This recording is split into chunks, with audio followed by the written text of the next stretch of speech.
So, jetzt hoffen wir, dass alles sich hinhaut, wenn wir den ganzen Bums da schnell hinscheißen. Hauptsache Donations funktionieren.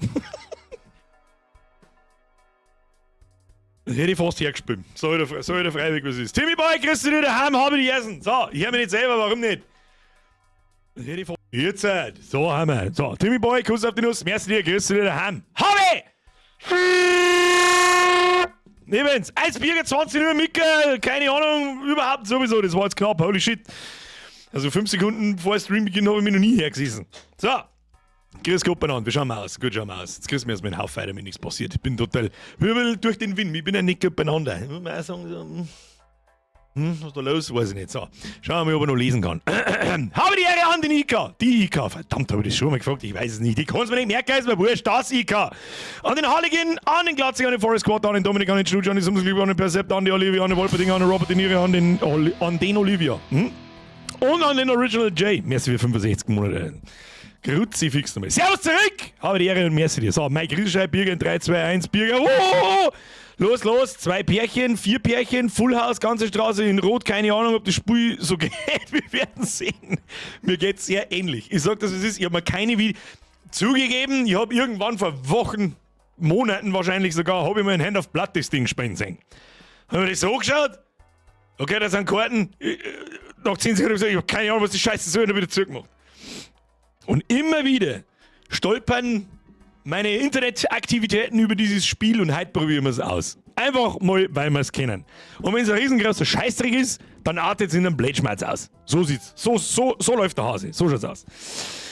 Der Leuchtrauschkugelbürger hast so viel Schnee geschnupft. Da Schäbers. So eine Frage, das ist Schäbers.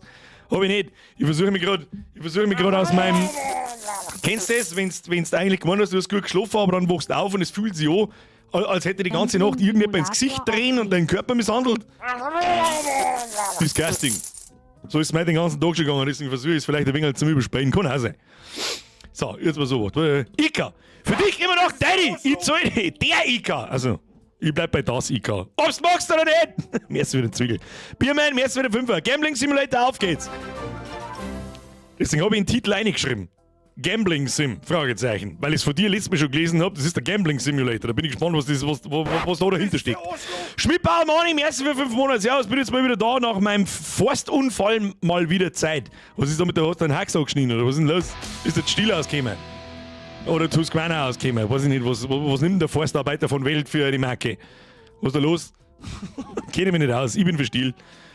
Wird schon passen. Chris 20, merci für 17 Monate. Löwensepp, aber die Birger ist fuck ein schönes Stream. Stream, Kneitinger Pilz, Müllermilch, Himbeeren. Ich mag mehr Schoko. Bei Eis bin ich mehr so der Früchtetyp, bei Mille bin ich mehr so der Milky-Typ. Das ist irgendwie komisch, aber du weißt schon, was ich meine. Ah, Vanille, Schoko. Vanille, Schoko, Erdbeerpapene. Lass sie dir schmecken. Wi-Fi, merci für 65 Monate. Fix lecken, so lang schon. Und ja, das Abo bleibt, passt. Ja, ich wollte gerade anfangen damit, das war mir klar, dass wieder sowas kennt. Du und dabei, ich verstehe es. Ja, egal. Was rede ich eigentlich? Niklas, merci für deinen Resub. Chris Koppenau, auch einen guten Stream. Da bin ich erstmal noch gespannt. Da kann ich für nichts garantieren. Ich weiß nämlich nicht, was das Spiel kann. Freier, merci für 24 Monate, exakt 2 Jahre. Wann bist denn du dann? Du warst ja sicher vorher schon da, du bist ja nicht gekommen, bist Instant-Mitglied geworden. Was haben wir vor 2 Jahren gerade da? Ich weiß nicht mehr. Kann Daisy gewesen sein, hä? Kann Daisy gewesen sein. Ah, da war Daisy da auf dem Peak. Peak war das. Die zweite Daisy-Staffel ist hier oben. Gauli, sie haben es alle zusammen, gutes Nice. Nur alle zusammen. Bruder, du bist länger als 14 Tage hinten neu. Gauli, merci für 13 Monate. Max, merci für 34 Monate, so dann bin ich einmal wieder da und nun belustigen Sie mich. Ich arbeite dran. Herr Kollmann schreibt, Biergeil, der Wichser hat mir jetzt schon 2 Games gekauft, weil ich bei dir im Stream gesehen habe. Weiter so. Du, wenn das gute Spiele sind, habe ich absolut keinen Stress, dass ich da irgendjemanden beeinflusst, wenn er sich ein Spiel kauft und dann Spaß drauf hat. Was waren es denn für welche? Schreibt da wenigstens rein, was für Spiele das waren. Ich tippe mal, wenn es in jüngerer Vergangenheit war, dann tippe ich mal auf Indiana Jones. Was andere kann ich, weiß ich jetzt gerade nicht.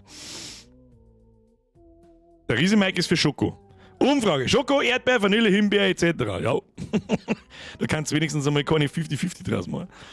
Königin Elsa schreibt. Ich hab kein Geld für Dono, deswegen schreibe ich in den Chat, vielleicht lest das ja. Jetzt soll ich eigentlich das Lesen aufhören. Ah. Ich freue mich jeden Montag.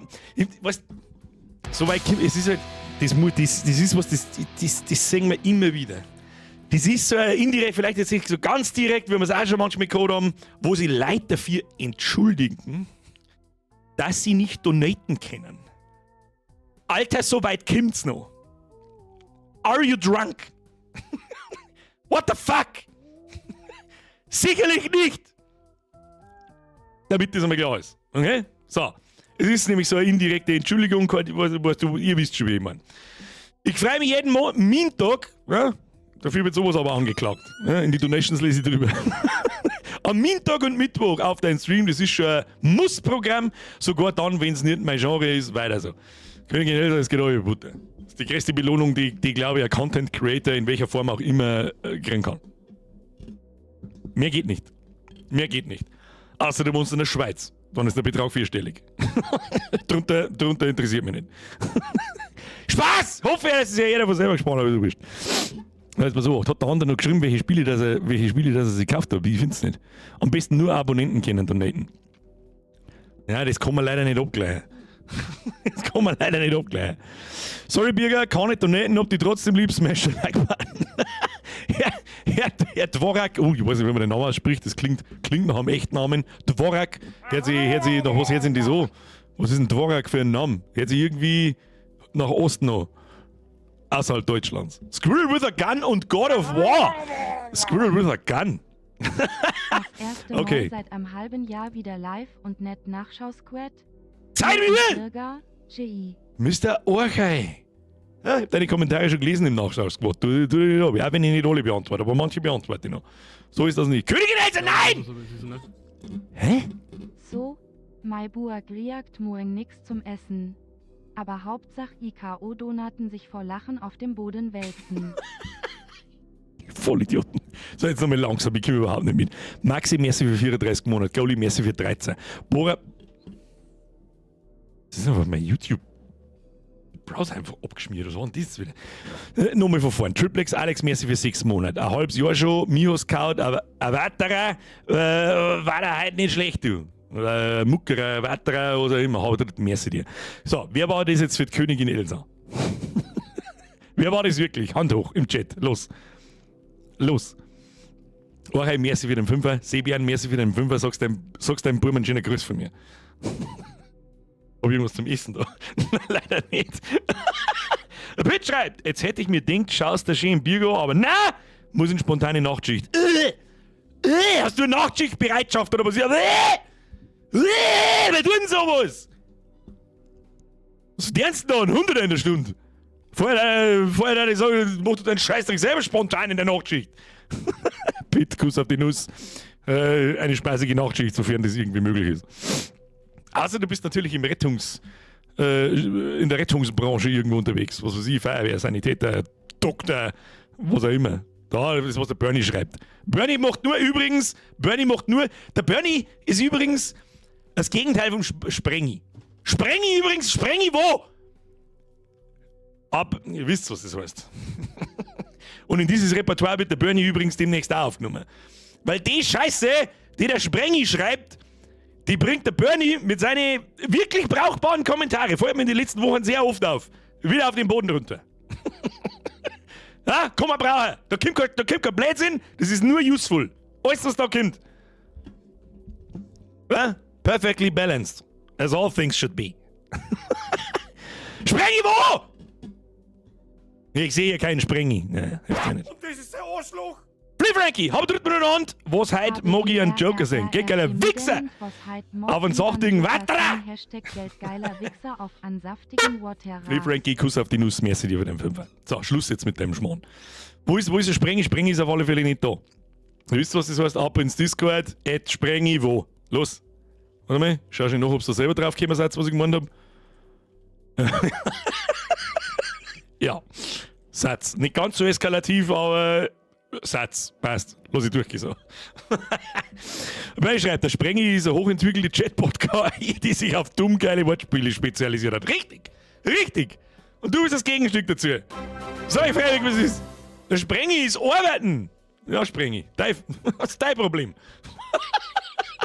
Mr. Happy Dragonfly mehr für deine 13 Monate. Sprengi wo? Sprengi schüttelt sein Schwengi. Ja, ich glaube auch. Wird da ein Rapper gekopft? Das wissen wir nicht so hundertprozentig, was. Ich glaube nicht, dass er schafft. Das ist kein Watterer oder Schafkopfer. Ich glaube, es ist ja kein normaler Poker nicht. Aber wir werden es rausfinden. So, ich mache jetzt mal meinen eigenen Stream zu. Das ist irgendwie, als da immer selber anblasen. Sprengen ist eine Kommentarwichsmaschine. Das stimmt. Ja, du Gib mir. weißt, was Hier, Elsa! Ah. Ich hab's mir fast gedacht. Elsa sagt Danke zum Timmy. Ich sag zu beide Dankeschön. Schluss mit der Scheiße jetzt. Wir starten das Spiel und schauen mal, was kann. So, Dankeschön, Leute. Kuss auf die Nuss. Hoppala. Falscher Button auf dem Stream Deck. Wir deaktivieren die Donations und schalten um.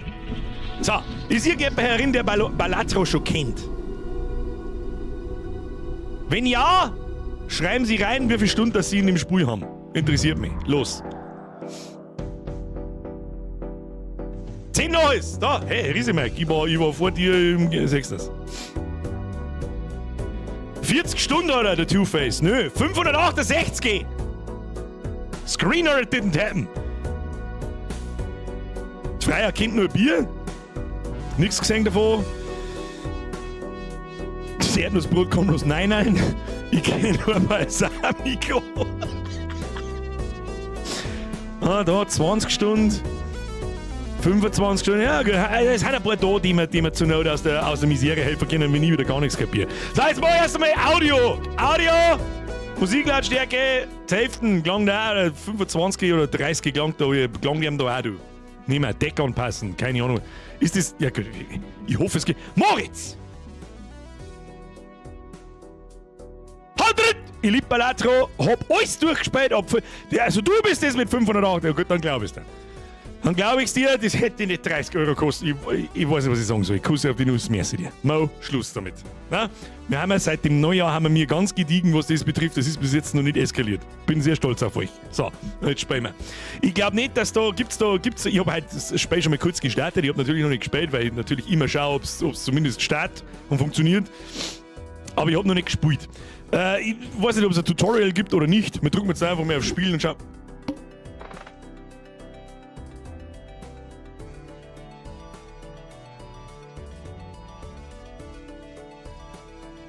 Was? Help! Okay. Ich weiß natürlich, was ein Blind ist. Ich hab schon sehr lange nicht mehr gepokert. Texas Hold'em. Habe ich mir eine Zeit lang tatsächlich getan. Nicht um Geld, aber um Ehre. Ein echt. Hallo? Es hat so Joker-Mechaniken. Ich weiß nicht, wie diese Spiele funktionieren. Ich bin nicht der größte Kartenspieler. Ich sag, das ist natürlich, natürlich kann ich warten. Ich kann die noch Schafkopfer. Das hat mir vor zig Jahren irgendwann einmal gelernt. Hab seit Ewigkeiten nicht mehr. Ich glaube, ich kann es da nicht einmal im Ansatz mehr erklären. Ich kann neineln. Ja, und foltern. Kennt ihr foltern? Das kann ich. Ja? Das kann ich. Probier's einmal, wird schon. Probieren wir es einfach mal aus. Sitze ich da auf der richtigen Seite oder verdecke ich da wichtige Sachen? Ich habe keine Ahnung. Nein, wir haben ja wieder komplett hilflos den ganzen Tag. Das ist ein Wahnsinn. Weiß ich nicht, wo setzen wir uns hin? Da. Bruder, was weiß ich denn? Da ist wieder ein Greenscreen-Eck. Machen wir mal so. Ganz Gediegenheit. Papa ist nicht ganz fit heute. Ja? Chillst die Kniescheibe. Ich tue mir jetzt einmal da um. Wird schon passen dann. Keine Ahnung, ich lasse das einmal da. Das werden wir noch.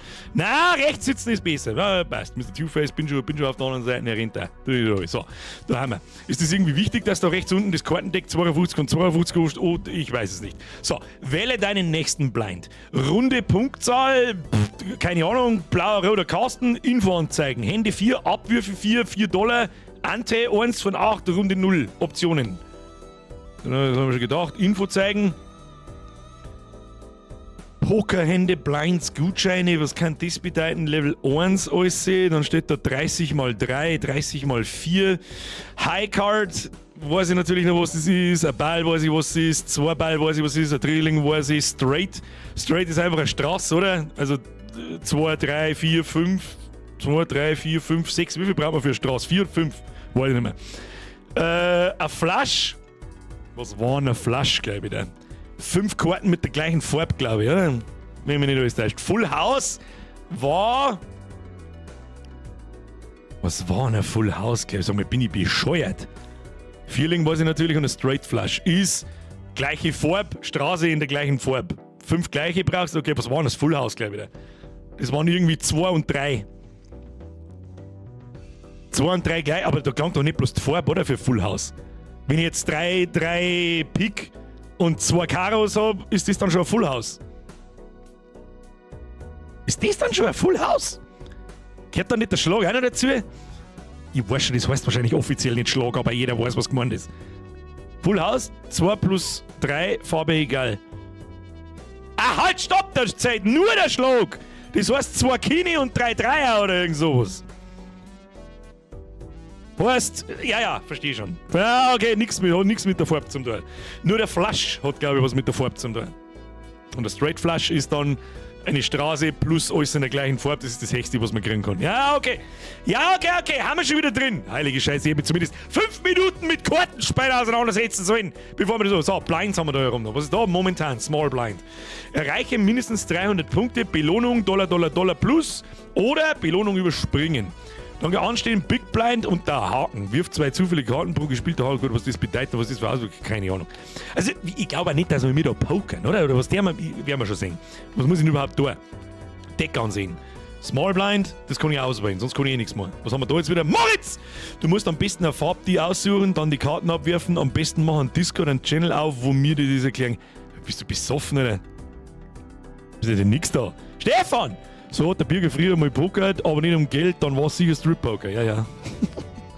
Und noch viel schlimmer nicht sagen. So, ich tue jetzt einfach mehr aus. Wir entdecken das Spiel selbst. Einfach ausprobieren, we will see. Nehmen wir mal das Blind. So, Runde 1. Ich hab echt befürchtet, da kommt nichts, wo man irgendwie erklärt, was ich tun muss. Dann sind ich einfach einen Vogel. So, du verdienst Chips, indem du Pokerhände spielst. Aha. Wo sehe ich meine Chips? Das ist wahrscheinlich das da. Der Joker da, der flippt bloß. Okay. Weiter. Jede Pokerhand verdient einen Basisbetrag an Chips, der mit einigen multipliziert wird. Was ist ein Mult, Alter? Was zur Hölle ist Mult? Die Abkürzung für Multiplikator. Okay, werden wir herausfinden. Weißt du, was meinen inneren Mediengestalter Monk bis zum Tod triggert? Wissen jetzt wahrscheinlich bloß andere Mediengestalter, oder Webdevs, von was ich jetzt rede, dass in diesem Button als Padding Bottom her ist, wie links, rechts und oben. Ich kotze! Mein Monk springt im Dreieck in meinem Hirn! Ah! Pain! Okay, also jede Pokerhand verdient einen Basisbetrag an Chips, der mit einigen multipliziert wird. Okay. Deine Pokerhände kannst du im Bereich Durchlaufinfo ansehen. Das da wahrscheinlich. Dort findest du auch weitere Infos über deinen aktuellen Durchlauf. Das ist quasi dann wahrscheinlich das Roguelike-Element, dass man da immer Runden spielt und irgendwann zwangsweise stirbt. Und bei der nächsten Runde ist man dann irgendwie besser. Info anzeigen, das ist das, wo wir schon drin waren. Und da. Oh mein. Hätte man mal etwas sagen können, dass man mit dem Mauszeiger drüber fahren kann, dann wird erklärt, was ist. Okay, passt. Und die Anzahl da sagt uns wahrscheinlich, wie oft dass wir einen Straight Flush Code haben, wie oft dass wir einen Par Code haben und so weiter. Naja, gut, schauen wir mal. Karten verdienen dir außerdem einige Chips. Bewege deine Maus darüber, um das zu sehen. 10 Chips. Bube, Dame, König, 9, 10, also es ist einfach der Wert der Karten. Warum haben die dann alle gleich? Das heißt, sobald es von Zahlen wie nennt man das? Gibt es da einen Begriff dafür? Das sind Zahlenkarten und das da sind eine Zahlen, aber im Hintergrund sind es alle 10. König von Piks, Herz, Piks, Herz, Kreuz, Karo, Herz, Karo. Okay, sehe ich. Bildkarten nennt man das. Ja, haben wir wieder was gelernt. Und nur ein Österreicher ist auch dabei, der hat geschrieben Bildkarten. Bild. Nehmen wir Bild. Hab ich jetzt zum ersten Mal, ich sage dir, was es ist, habe ich nicht gewusst, dass man die Bildkarten nennt. Wie nennt man dann die anderen? Zahlenkarten. Und das Ass ist 11. Okay. Ja, gut, verstehe ich. Was ist da los? Herr SK01! Herr Leitner-Sepp! Ja, müssen wir kurz eintreten. Achtung, Ohrwaschel zuhalten. Rest in Peace, Mr. Headphone-User. Christoph, Kuss auf die Nuss. Merci für deine Mitgliedschaft. Welcome to the Squad. Hoi!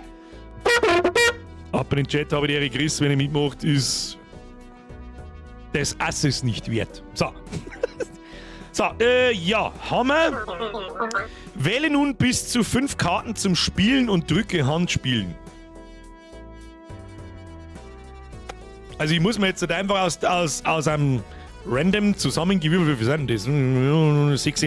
Aus 8 Karten wähle ich mir jetzt die stärkste eine starke Pokerhand zusammen. Keine Ahnung. Dann nehmen wir auf alle Fälle mal die 2 Neiner. Die sind 2 verschiedene Farben, dann hilft uns das da eigentlich nichts mehr weiter. Wie viele Karos, wie viele Herzen haben wir? Wir hätten natürlich. Was nehmen wir da noch mit? Keine Ahnung. Nehmen wir. Wieso nehmen wir das halt? Handspielen, lull. Und das von einer Frau! Olivia, was ist da los? Und beziehungsweise, was ist mit dem Mann da herin los? Ein Full House zum Beispiel. Was? Ich werde immer wieder mal ein bisschen in den Chat hineinschauen, weil ich schon sehe. Ach so, bis zu 5. Das heißt, ich muss nicht 5 nehmen, ich kann auch bloß die 2 nehmen. Ja, nehmen wir einfach, die probieren wir es halt einfach mal aus. Ich meine, dass die ersten Durchläufe da sowieso nur Schrott werden, weil ich nicht weiß, was ich tue, das ist eh klar. Spiel hat das Paar, passt schon. Okay, dann probieren wir es so. Da kann ich jetzt wieder weitergehen, Handspielen. Ist eh klar. Okay, chill. Wir kriegen mal 18 Punkte. 18 bis 16, was ist denn jetzt passiert? Was ist jetzt passiert? Du kannst außerdem bis zu ausgewählte Karten abwerfen. Um sogar noch stärkere Hände zu bilden, probier es aus. How? Mit Rechtsklick oder was? Nö. Wir nehmen auf alle Fälle wieder so Abwerfer. Ne? Ich möchte ja nichts abwerfen. Was werft man ab? Keine Ahnung. Der 2er stinkt, der 5er und der 6er stinkt. Und der Bubi stinkt. Der mal einfach mal. Na, lass mal den Buben noch da, ist wurscht. Also dann werden 3 Slots frei und dann kriege ich wieder neue Karten und desto höher ist die Wahrscheinlichkeit, dass ich da irgendwie ein Kini Ding. Machen wir mal so.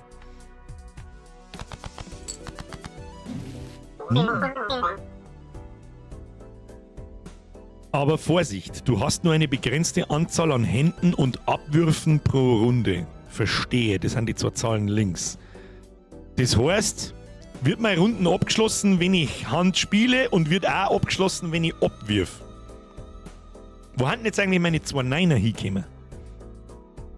Dann mal weiter. Verdiene 300 Chips, bevor du keine Hände mehr hast, um diese Runde zu gewinnen. Viel Glück. Okay, ich verstehe.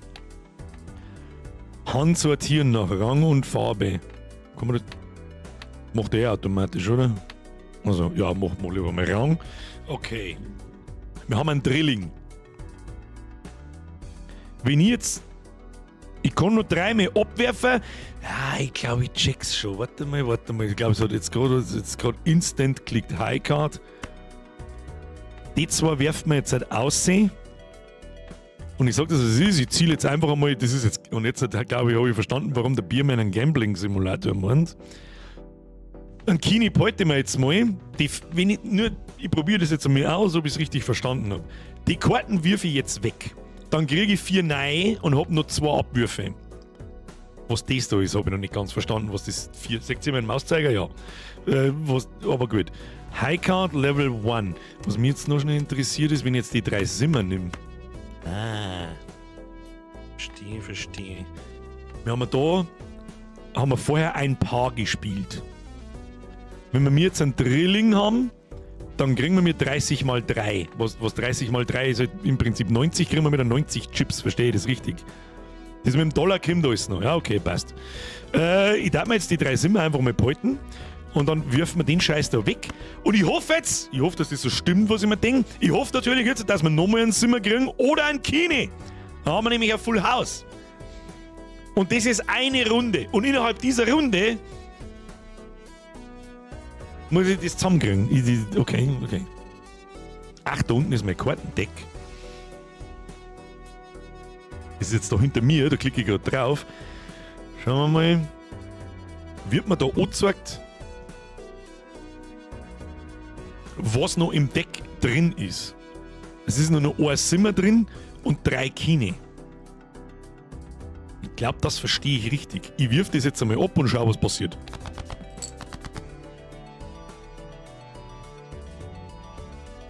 Wir haben so kurz vor einer Straße.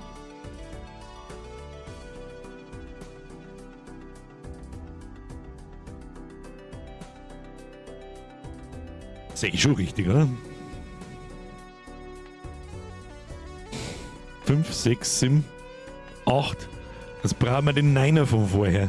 Ja gut, aber woher so? Ja, ich hab's schon umrissen, glaube ich so. Spiel den Drilling. Ich darf jetzt halt auch sagen, nochmal abwerfen ist zu teuer, wenn ich das richtig verstanden habe. Ich kann ja nicht ewig lang abwerfen. Wir spielen das und pro Kartenziehen probiere ich ein einziges Mal einen bestimmten Kartending wegzuwerfen, um was Besseres zu kriegen. Wenn das nicht hinhaut, dann ist es, glaube ich, ein Käse. Spielen wir den Drilling. Bleiben mir dann die Karten da unten? Okay, ja, ich hab das mit dem Multiplikator. Achtung, Transformers Umwandel-Sound.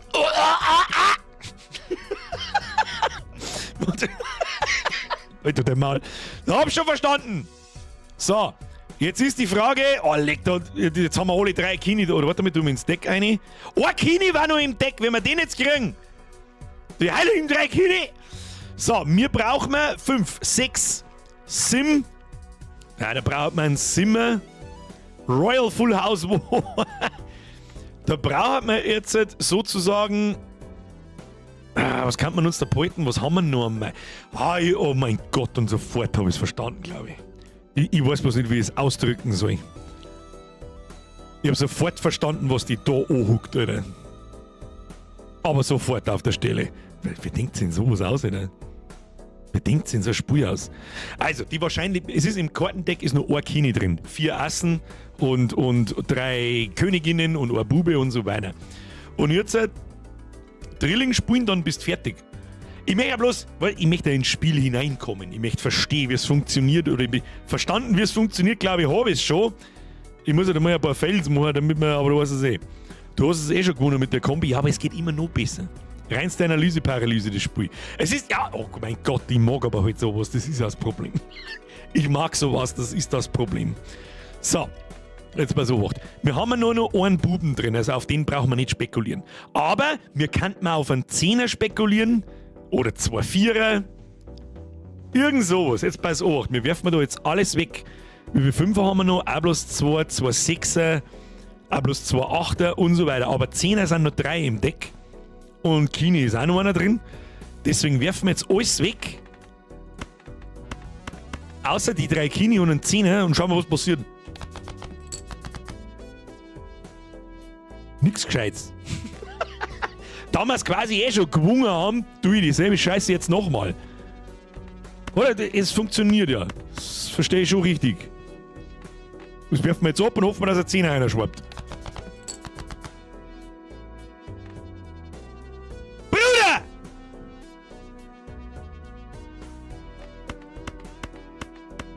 Easy! Full House! Mit Kini und Assen!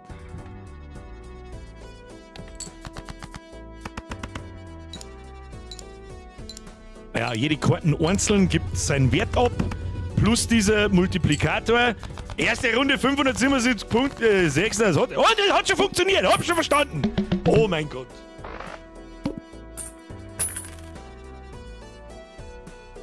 Oh mein Gott. Okay. Die Hälfte von der Mechanik noch gar nicht gesehen, what's up, wird geil. Ja, ist jetzt schon, huckt mich ja jetzt schon. Okay, wir haben die Runden also gewonnen, weil wir die Small Blind wir haben jetzt in der ersten Runde, da ist beim Small Blind, das heißt, ich brauche mindestens 300 Punkte, damit ich in die nächste Runde komme. Was mich jetzt dann natürlich irgendwann einmal noch interessieren wird, ist, was passiert, wenn ich die Runden verliere. Fange ich wieder von vorne an und bin dann aber irgendwie stärker wie vorher, oder was ist hier los? Mr. Thomas! Merci für den Fünfer, Kuss auf die Nuss. Brutal ist, der Balatro ab 18 ist, wegen Glücksspiel, aber FIFA und Co. mit die Lootbox nicht. Was? Was? Das Spiel ist auf 18? Das glaube ich nicht. Das muss ich jetzt nachschauen. Ob du willst oder nicht. Balatro Altersfreigabe. Die PEGI, die bekannte europaweite Altersstufen-Einstufungsinstanz, hat dem Indie-Hit Balatro eine Altersfreigabe ab 18 Jahren erteilt. Damit ist das pokerbasierte Roguelike eigentlich ausschließlich für erwachsene SpielerInnen SpielerInnen freigegeben. Da schreiben wir ein paar Leute ab 12. Balatro ist ab 12. USK 12. Da steht, die PEGI, die bekannte europaweite Altersstufungsdingsbumsinstanz, hat ab 18 Jahren enthält. Balatro-Schöpfer verpasst PEGI und EA Sports FC nach ab 18. Da steht jetzt wieder USK, Altersfreigabe für Balatro freigegeben ab 12. Was eine dämliche Scheiße. Du kann ich da Lootboxen kaufen oder irgendeinen Schwachsinn? Ich hab noch nichts gesehen. Ich hab keinen Shop-Button gesehen. Ich hab keinen Battle Pass, keinen Premium Battle Pass und keinen Premium Uber Lead Battle Pass gesehen. Keine DLCs zum Kaufen und nix. Am Ende kostet es 10 Euro und ist ab 12. Was hab ich gezahlt? Ich hab's bei Steam gekauft. 13,99 Euro, glaube ich. Keine Lootbox, nix. Ja, passt. So, jetzt bei Obacht. Spielen wir weiter. 1 verbleibende Hände, $1 pro Hand. Gewinn $4. Erreiche mindestens 300 Chips, das habe ich auch. Und jetzt drücke ich da auf Gewinnen und dann schauen wir, was passiert.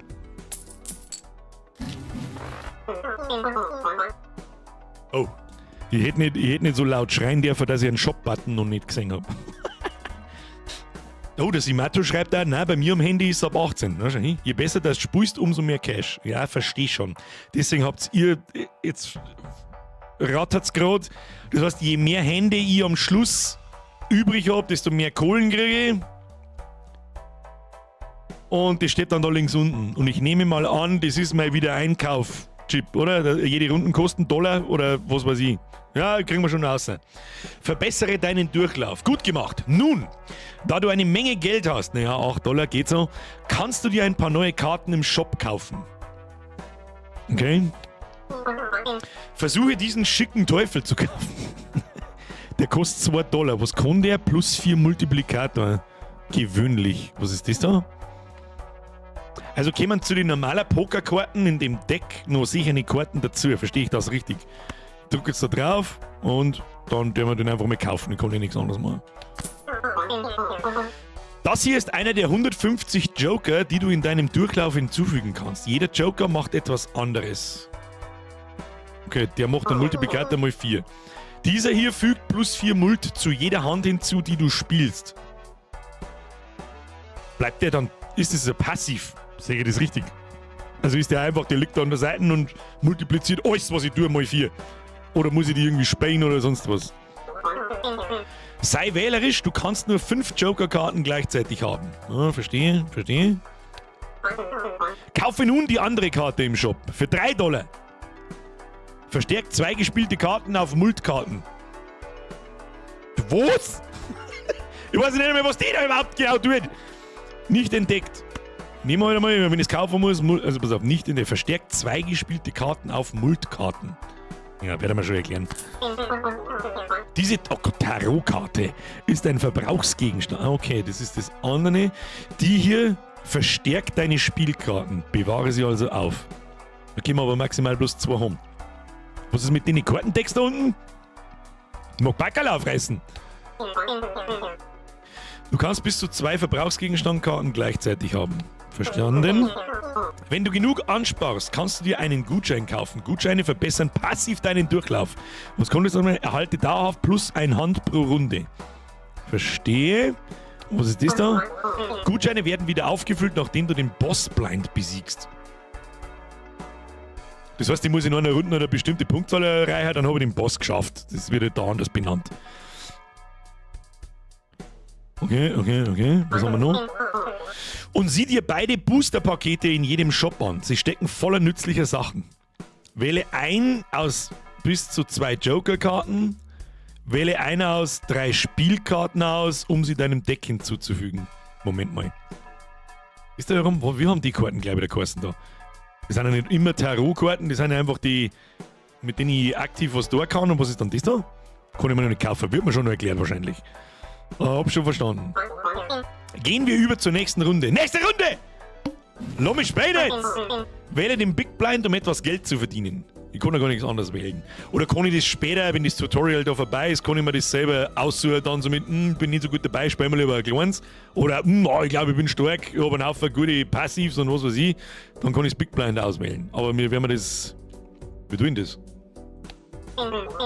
Oder überspringe ihn, um einen Tag zu erhalten. Jeder Tag hat einen einzigartigen Effekt. Wahrscheinlich eher Tag. Oder überspringe ihn. Was heißt das? Der Haken. Aber achte auf den Bossblind. Er hat eine Fähigkeit, um die du herumplanen musst. Der Haken. Das heißt, wenn ich den Big Blind überspringe, muss ich den, dann tritt der Haken in Kraft.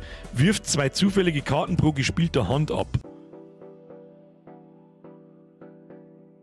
Welche? Die im Deck drin sind oder die in meiner Hand sind? Erreiche mindestens 600. Belohnung ist natürlich massiv. Erhöhe die Ante. Was ist eine Ante? Erhöhe alle Blinds, aktualisiere Blinds. Ach, Moment mal. Tag ist gleich Englisch, dachte ich mir schon, es ist ein Tag. Das ist, wie erklärt man jetzt, was ein Tag ist? Werden wir schon noch herausfinden.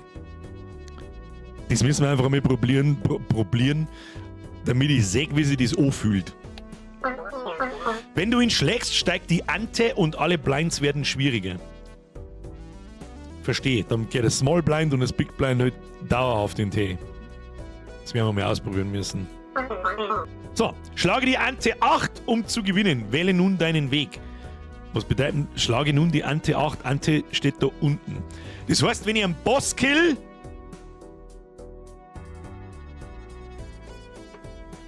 gibt $1 pro ungenutzten Abwurf in diesem Tour. Bruder, was? Das ist dann quasi wie ein New Game Plus. Ja, genau. Das, Herr Valhalla, ich glaube, du hast es auch schon mal gespielt. Das ist jetzt nicht eine Frage oder eine Vermutung, sondern du weißt, dass das so ist. Ich verstehe schon. Und das ist die Roguelike-Spirale. Warum man immer wieder anfängt. Okay. Ich muss einen Boss killen, damit die Ante in Tee geht. Warum das Ante heißt, das weiß ich nicht. Aber ich überspringe jetzt noch nicht, weil ich habe ja da noch Slots herum. Wenn ich das Big Blind jetzt schlage, dann kriege ich ja da wieder $. Und dann kann ich mir da weiter eine Joker-Karten kaufen, damit ich später, ich kann ja dann theoretisch noch mehr Big Blind spielen oder ein Small Blind. Und kann dann eventuell wieder Joker-Karten kaufen, bis ich da herum einmal voll bin. Und mir denke so mit, legen wir mal saugute starken Karten und dann machen wir die schwierige Runden.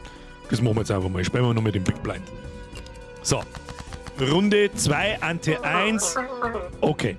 Wenn du mehr Karten erhältst, denk dran, dass du sie neu anordnen kannst. Joker werden von links nach rechts ausgelöst. Was? Und denk dran, deine Verbrauchsgegenstände zu verwenden. Verstärkt 2 gespielte Karten auf Multkarten. 2, 3, 4, 5. Bruder, wir haben da schon wieder fast ein Full House im Gesicht. So schaut es nämlich aus. Zwar kleins, aber das ist ja wurscht. Okay. Ich verstehe nicht, was das Ding tut, deswegen lassen wir es da einfach mal da oben. Die Joker-Karten machen die über Zeit krasser. Ja, das ist so der dauerhafte, ich bin dann in der nächsten Runde stärker, weil in der Runde vorher. So, das ist das typische NG Plus-Verhalten halt. Ja. Ja, okay. So, wähle bis zu 2 Karten auf deiner Hand und drücke Verwenden auf der Tarotkarte, um sie zu verstärken. Was passiert denn dann? Verstärke die? Oder werden die dann einfach ein Wert her? Oder... Verstärkt 2 gespielte Karten auf Multkarten. Das probieren wir jetzt einfach aus. Ich nehme jetzt mal die 2 Buben da.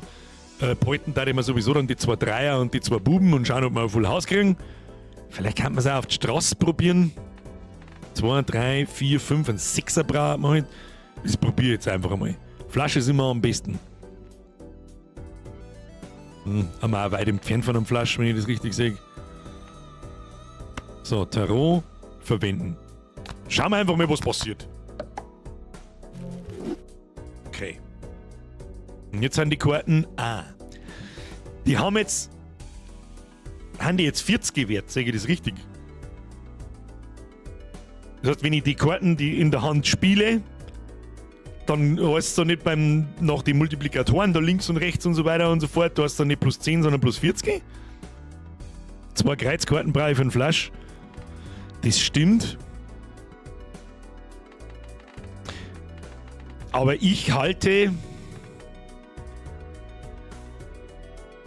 die Wahrscheinlichkeit für Welten höher, dass wir mir einen Dreier oder einen Buben kriegen. Potenziell mehr als 40, weil sie alles, was du spielst, buffen mit Mult. Okay, das werden wir jetzt dann gleich herausfinden. Ich mache jetzt das erste, was mein Gesicht sagt, ist das da und das werden wir abwerfen. Abwerfen und schauen, was wir kriegen. Nix Gescheites. Und das mache ich maximal einmal, nicht nochmal und dann nochmal, außer wir hätten jetzt irgendwas Brauchbares gekriegt. Mittlerweile hätten wir jetzt 1, 2, 3 Kreuze. Ja, das war nix. Das war nix. Aber wir können einfach zwei Paare spielen. So, nochmal, mal schauen. 5 mal 1. Wieso steht jetzt da High Card 5 mal 1? Da steht 5 mal 1. Ach, das ist der Multiplikator von der High Card. 5 mal 1. Zack, zack, zack. Da steht, ach, da wird da einfach bloß vorab angezeigt, was du spielst und wie stark das ist. Verstehe ich das richtig? Warte mal schnell. Bube, Dame, König, Ass. Da kann man natürlich auch auf einen Zehner spekulieren. Wie viele Zehner hatten nur drin? 4. Straße mit Joker. Was kann der Joker? Wir tun. Ist der nicht.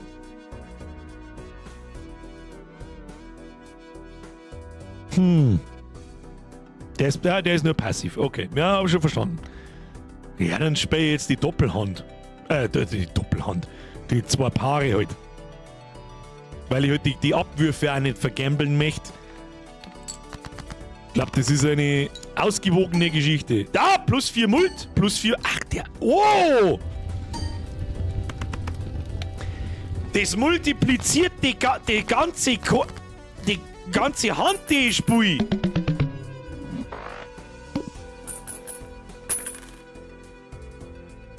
Und je weniger gespielte Hände und je weniger Abwürfe ich dafür brauche, desto mehr Dollar kriege ich am Schluss von der Runde. Jetzt haben wir benannt. Gewinn, 7 Dollar. Ja, easy, oder? Sag ich, gar kein Problem nicht.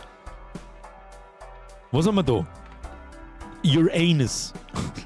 Okay, eins nach dem anderen. Also es ist nicht gewährleistet, dass da jetzt mal ein Joker dabei ist, ein passiver. Ich verstehe. Was haben wir da? Nicht entdeckt. Wähle ein aus bis zu 5 Tarotkarten zur sofortigen Verwendung. Wähle eine aus 3 Tarotkarten und da haben wir plus 1 dauerhaft eine Hand pro Runde. Was uns natürlich auch wieder dauerhaft stärker macht, weil wir, wenn wir die Runden erreicht haben, immer eine Hand mehr haben und dann mehr Dollar pro Runden kriegen. Bruder, wer hat sich das Spiel ausdenkt? Was ist denn was? Verwandelt bis zu 3 ausgewählte Karten in Herz. Schreit er direkt nach dem Flasch. Level 1 Aufwertung für 2 Paare. Plus ein Mult und 20 Chips. Was heißt das, wenn ich jetzt, so wie ich jetzt gerade 2 Paare gerade habe, dann spiele ich diese Uranus-Karten? Ich bin mit Uno schon überfordert. Es ist gar nicht so kompliziert. Also, ich habe noch nicht alles gesehen. Ist ja vollkommen wurscht. Aber die hört sich richtig gut an. Das ist so ein Bosskiller-Karten. Sag ich dir, was es ist. So. Jetzt tue ich noch mehr Runden und jetzt bin ich gespannt, was man da kann. Ob ich da jetzt auch wieder small bleibe? Ah, okay, jetzt muss ich. Okay, ich verstehe. Macht es dann überhaupt jemals einen Sinn, das Big Blind zum Überspringen? Weil in der Big Blind Runden, da wir ja nur stärker. Ich krieg nochmal Dollar dazu, ich kann mir nochmal Karten kaufen zum Equippen, bevor ich zum Boss gehe. Bringt mir das irgendwas, dass ich das überspringe? Ja, kann Sinn machen. Weil Haller schreibt nicht wirklich, der Flo sagt, kann Sinn machen. Gut, haben wir noch nicht gewesen. Schauen wir mal, was der Haken kann. 600, habe ich vorher mit der ersten Hand zusammengebracht. Easy, Alter, easy. So, gib gleich mir Herzkarten. Bruder! Schau dir das an. 4, 5, 6. Herz. Oh. Ein Straight Flush war natürlich ultimativ narrisch. Oh, was ist das? Ach so! Die verdammten Karten, die ich in die Runden vorher verzaubert habe, nenne ich es jetzt einfach mal, oder halt verbessert habe, behalten Sie diese Modifikatoren in der nächsten Runden. Ja, Freunde der Sonne, was ist hier los? Wandel die jetzt da 3 Karten in Herz um oder schmeiß die da weg Vielleicht die nicht, weil die hat einen Multiplikator drin. Sun nutzen. Mach die 3 Herz. Bringt's irgendwas, wenn ich dann 1, 2, 3, 4 Sim-Herzkarten hinspiele? Wahrscheinlich nicht, aber so wurscht. Das heißt, ich wandelt das und das in Herz um. Ich hab halt das Gefühl, wenn ich die Nicht-Herzkarten jetzt abwirf, dass eine von 4 Karten ja der Herz sein muss. Was ist denn da jetzt billiger? Ich behalte mir meine Karten natürlich, die hat Dollar gekostet. Oder? Das tue ich jetzt einfach, weil es mir wurscht ist. 1, 2, 3, 4. 3, 4, 5, 6. Alter. Ein Simmer, wenn wir da jetzt ausgezogen hätten. Ja, aber da ist unser Flash. Es ist sogar noch fast ein Straight Flash. Oder? Und jetzt soll ich Hand spielen. Macht schon Sinn. Das mache ich jetzt einfach. Flash! Es gibt also Punkte. Ja, seine Kartenpunkte natürlich. Dann und das mal den Multiplikator. Ah, was hat jetzt er gleich wieder da? Ach, er gibt mir dauerhaft den 4-fach-Multiplikator. Aha, I see, oh mein Gott. Jetzt hast du den Multibuben abgeworfen. Das, ganz ehrlich, ist mir wurscht. Sag ich dir frei, ist es mir einfach wurscht jetzt, weil ich glaube nicht, dass wir noch recht viele Probleme haben. 10 mal 2. Das wird dann maximal. Das wird nicht gelangen. Was haben wir jetzt da? Wie viel Herz haben wir? 1, 2, 3. 2, 3, 6, 7, 8. Alter, was ist? Dann nehmen wir die 2 höchsten Karten. Und da die dritte höchste Karten. Verwandelt man das Ding in Herzen. Klonk, klonk, klonk. Und dann 1, 2, 3, 4, 5. Haben wir nur einen Flash. 2 mit Flash! Easy, easy, Alter. Absolut easy.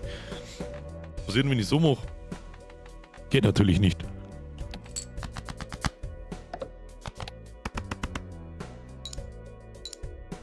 Ah, der Haken wirft 2 zufällige Karten pro gespielter Hand ab.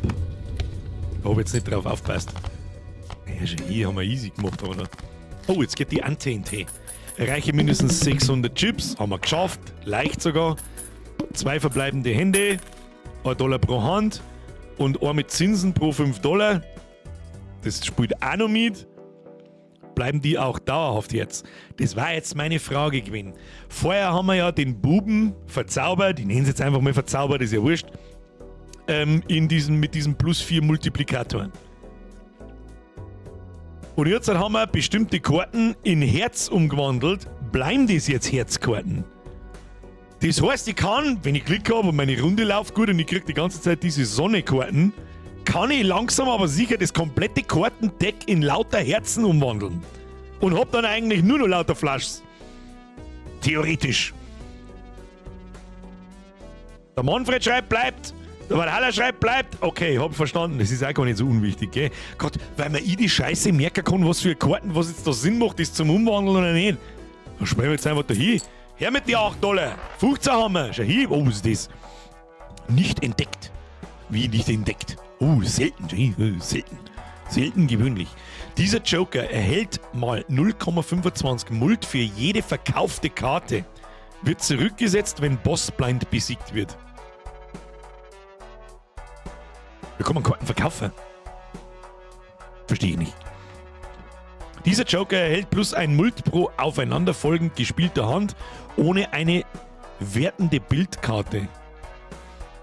Das heißt, wenn ich lauter kleine Zahlen spule und meine Hand spule, also Verzeihung.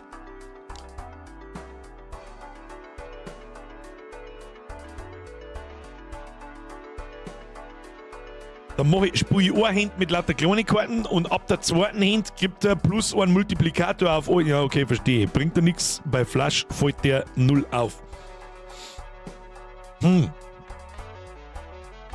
Was haben wir da? Erhalte dauerhaft eine Abwurf jede Runde. Das ist auch stark. Das ist stark. Das ist sogar sehr stark. Wähle 1 aus 3 Spielkarten aus, um sie deinem Deck hinzuzufügen. Wähle 1 aus 3 Spielkarten aus, um sie deinem Deck hinzuzufügen. Das rote Kasten mit Mult multipliziert dein Mult nur zusätzlich. Also das da. Was tue ich denn jetzt da am Gescheitern? Das da gefällt mir nicht. Kleine Karten, da fühle ich mich so gezwungen, dass ich lauter kleine Karten spiele. Und den da verstehe ich nicht hundertprozentig. Dieser Joker erhält 0,25 Mult. Für jede verkaufte Karte wird zurückgesetzt, wenn Bossblind besiegt wird. Nix kaufen, nix. Aber ich wollte gerade sagen, man hat schon auch die Option, ich kaufe jetzt da nix. Also, höchstens das Ding da, aber für das habe ich noch 2 Geld.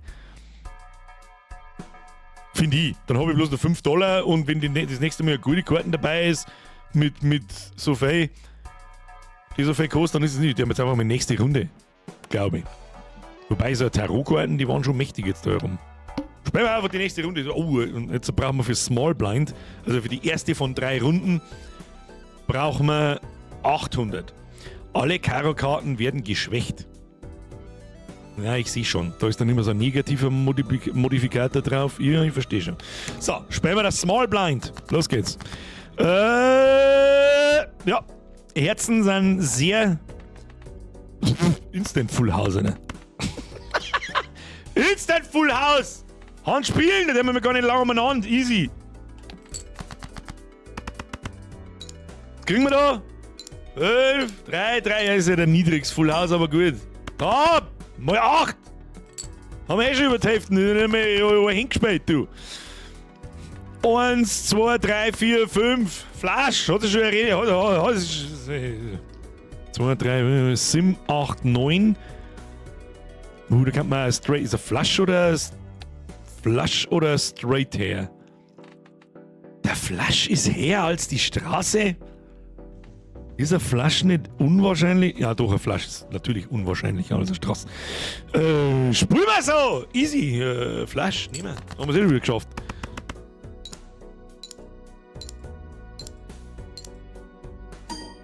Und jetzt ist die Wahrscheinlichkeit. Ja, jetzt kann ich ins Deck nicht mehr. Kann ich ins Deck noch reinschauen? Müssten da jetzt nicht mehr. Ja, genau. Da haben jetzt 3 Herzkarten mehr drin. Als bei den anderen. Wie viele Karten hat denn das Ding normalerweise? Und dafür gibt es weniger Pik, Karo und Kreuzkarten. Das heißt, die Wahrscheinlichkeit auf einen Herzflash steigt immer mehr. Und wenn ich Glück habe, kriege ich die Tarotkarten nochmal und kann nochmal irgendwas in Herz umwandeln, dass irgendwann das ganze Kartending aus Herz besteht. Ja, easy, Bruder. 2 verbleibende Hände, ich glaube, das ist in Ordnung.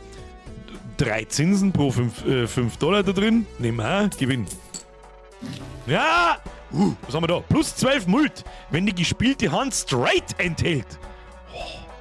Und die ist auch noch ziemlich billig. Ich meine, der Straße haben wir noch keine gehabt. Ist ja relativ unwahrscheinlich. Plus 5 Handgröße verringert sich um 1 jede Runde. Ja, da wirf ich jetzt $6 aus dem Fenster, ist das dann irgendwann weg? Nix kaufen, gleich weiter. Immer noch nichts. Ich darf das Ding da kaufen. Alter. Das da ist plus ein Abwurf, Spielkarten. Neu ziehen, schreibt jemand, nix kaufen, einmal neu ziehen. Aber $5 ist schon viel. Aber ich finde die da eigentlich nicht schlecht. Das Problem mit der Taktik ist nur, wenn du Pech hast und einen Bossblind mit Herzkarten-Debuff hast, hast du verkackt. Hab's schon verstanden. Ja, ich hab's schon verstanden.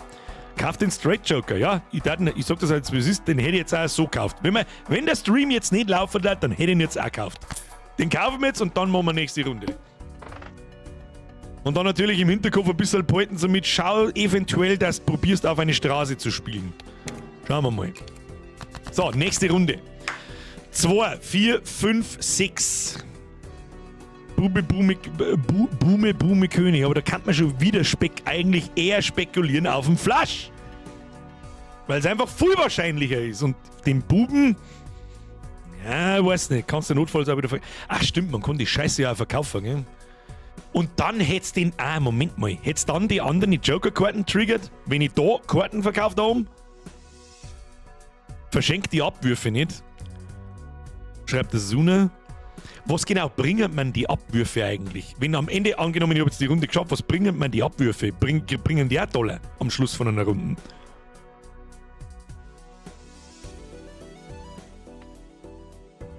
Weil dann machen wir das jetzt so. Da ist auch ein fetter Multiplikator Verschenkt die Abwürfe nicht potenziell bessere Karten? Nein, nix. Nein, das nicht, aber du kriegst vielleicht bessere Karten. Da weiß ich jetzt nicht, was man... Gibt Joker, die dir Stuff für Abwürfe, die übrig sind, geben. Okay, das macht Sinn. Wir haben noch nicht im Ansatz wahrscheinlich jede Joker- oder Spielfluss manipulierende Karten gesehen, die es im ganzen Spiel gibt. Und da gibt es wahrscheinlich sehr viele, nehme ich mal an, die das Spiel auf 5000 Arten und Weisen umdrehen und verändern können. Am Ende der Runde übrige Abwürfe bringen nichts. Okay, 150 verschiedene Joker. Lol. Ja, okay. Okay, das könnte eine Zeit dauern, bis wir die gesehen haben, du. Optimal 0 Abwürfe, so viele Hände wie möglich übrig. Aber wieso soll ich denn die Abwürfe dann sparen? Ich hab ja da jetzt noch nix. Nicht wirklich. Den einzigen Straßenansatz, auf den wir ein bisschen schauen, war auf einen Dreier zum Hoffen. 2, 3, 4, 5, 6. Und jetzt kommt ein Bierman sein Gambling Simulator. Nein, du sollst sie nur... Ach so! Ja gut, dann hab ich's falsch verstanden. Mr. Suna, sorry. Dann sag ich dir jetzt, wie es ist. Wir gambeln, und jetzt kommt ein Bierman sein Gambling-Vorwurf so ein bisschen. Wir gambeln rein ins Viech. Und zwar gambelt man auf einen Dreier. Da haben nur 3 im Deck. In welcher Farbe ist mir scheißegal. Wir gambeln auf eine Straße. Dazu müssen die alle weg. 2, 3, 4, 5, 6. Das heißt, wir brauchen unbedingt einen Dreier. Das probieren wir jetzt einfach. Ja? Learning by doing, learning by failing. Gib mir einen Dreier! Du Wichser!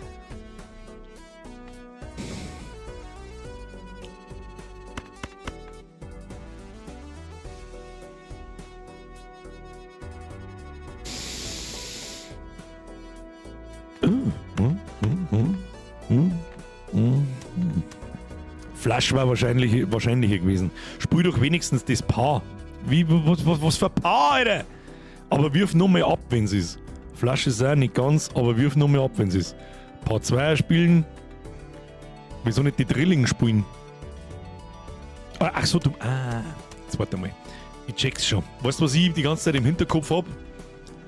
Wenn ich die Hand jetzt spiele? Dass dann die restlichen Karten weg sind, aber das stimmt ja gar nicht. Ich spiele die Hand, diese Karten bleiben weiterhin bestehen und ich krieg 2 neue. Das muss ich jetzt schnell ausprobieren, dass ich mir da 100%ig sicher bin. Ich spiele jetzt einfach mal das Paar. Das ist ja wurscht, ich möchte wissen, was passiert.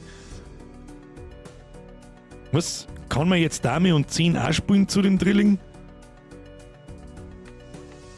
Das war wahrscheinlich eher eine Frage. Also du meinst, dass man da ein Full House draus macht? Nein.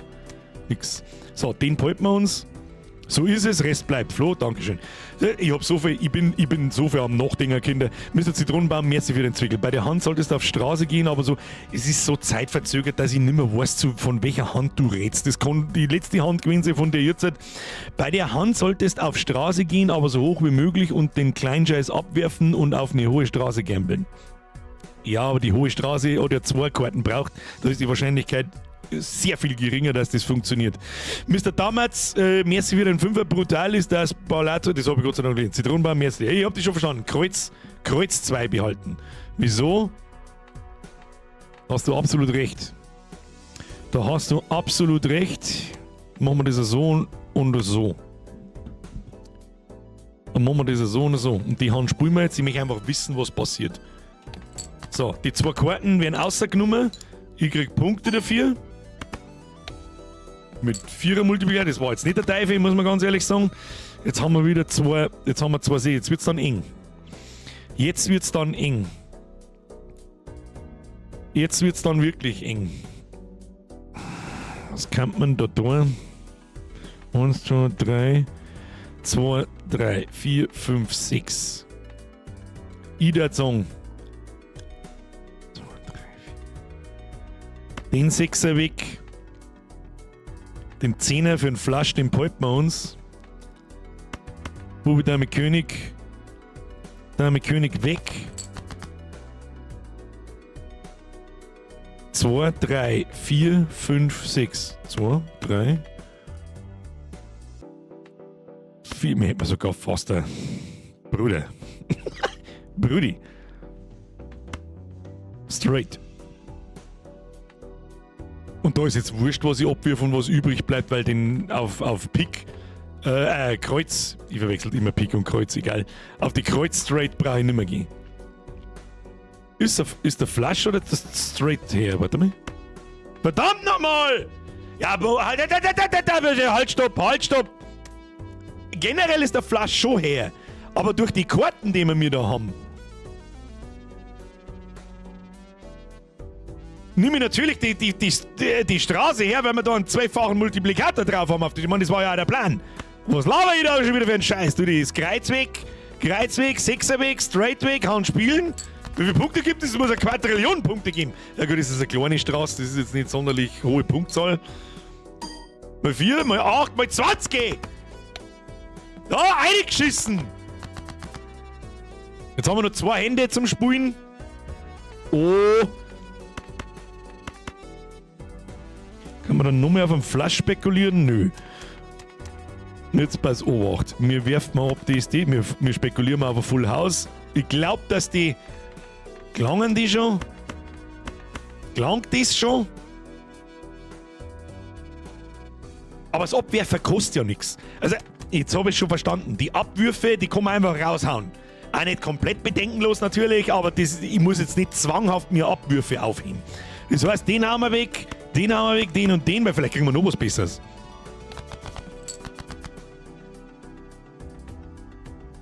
Oder wir kriegen nichts Besseres. 4, 5, na, da hat er überhaupt nichts hin. Und denselben Scheiß kann ich ja jetzt noch mal machen. Beziehungsweise schauen wir halt erst einmal, wie viel Fünfer. Es ist halt nur noch ein Fünfer im Deck. Und aber noch 2 Zehner.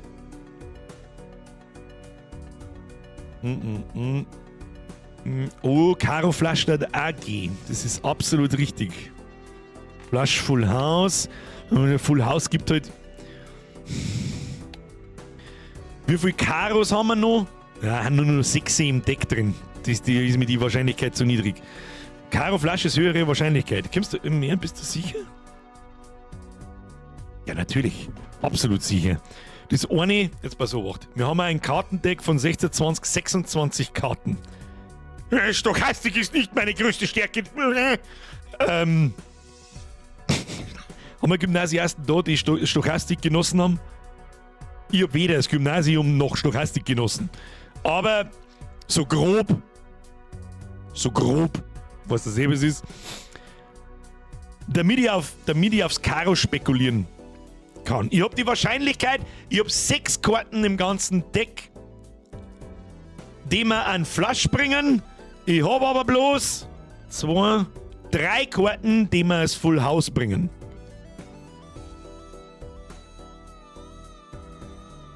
Das heißt, die Wahrscheinlichkeit auf den Flush mit Karo ist viel her doppelt so hoch. Die ist straight einfach doppelt so hoch, als aufs Full House zum gehen. Aber dafür müsste ich den Fünfer wegschmeißen und dann habe ich keine 2 Paare mehr, wenn es ganz dumm hergeht. Und da die Paare sowieso reichen, spekuliere ich aufs Full House und habe eventuell Glück. So, was werfen wir jetzt ab? Wirf's nochmal ab, weil es wurscht ist. Was haben wir? Wir haben das Dusel mit der Schaufel gefressen. Alles klar, Freunde, das ist eine Best Game Ever. Oh Gott im Himmel. Oh Gott im Himmel, Alter, was habe ich getan? Was dämmen mir jedes Mal mit diesen verfickten Indie-Games, wo ich da sitze und mir denke, was zum Teufel soll das für eine Scheiße sein? Und dann sitze ich eine Stunde da und denke mir, oh Gott, ich werde nie wieder aufhören, das Spiel zu spielen.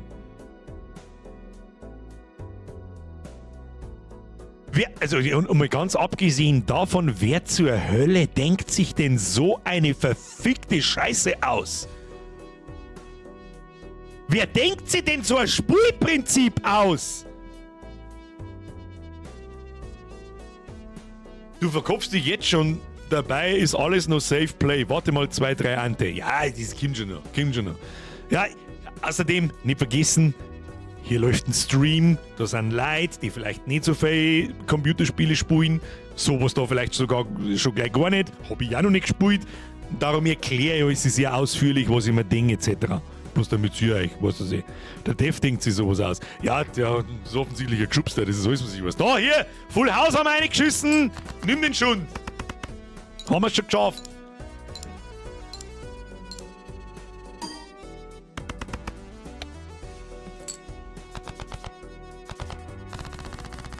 Bleh. Easy. So, jetzt muss ich mir was trinken, weil sonst trinke ich mir die Goschen aus. Oder muss ich wieder viel philosophieren und umeinander labern, was ich mir gerade denke. Hab ich schon gesehen. Gewinn $8. Nehmen.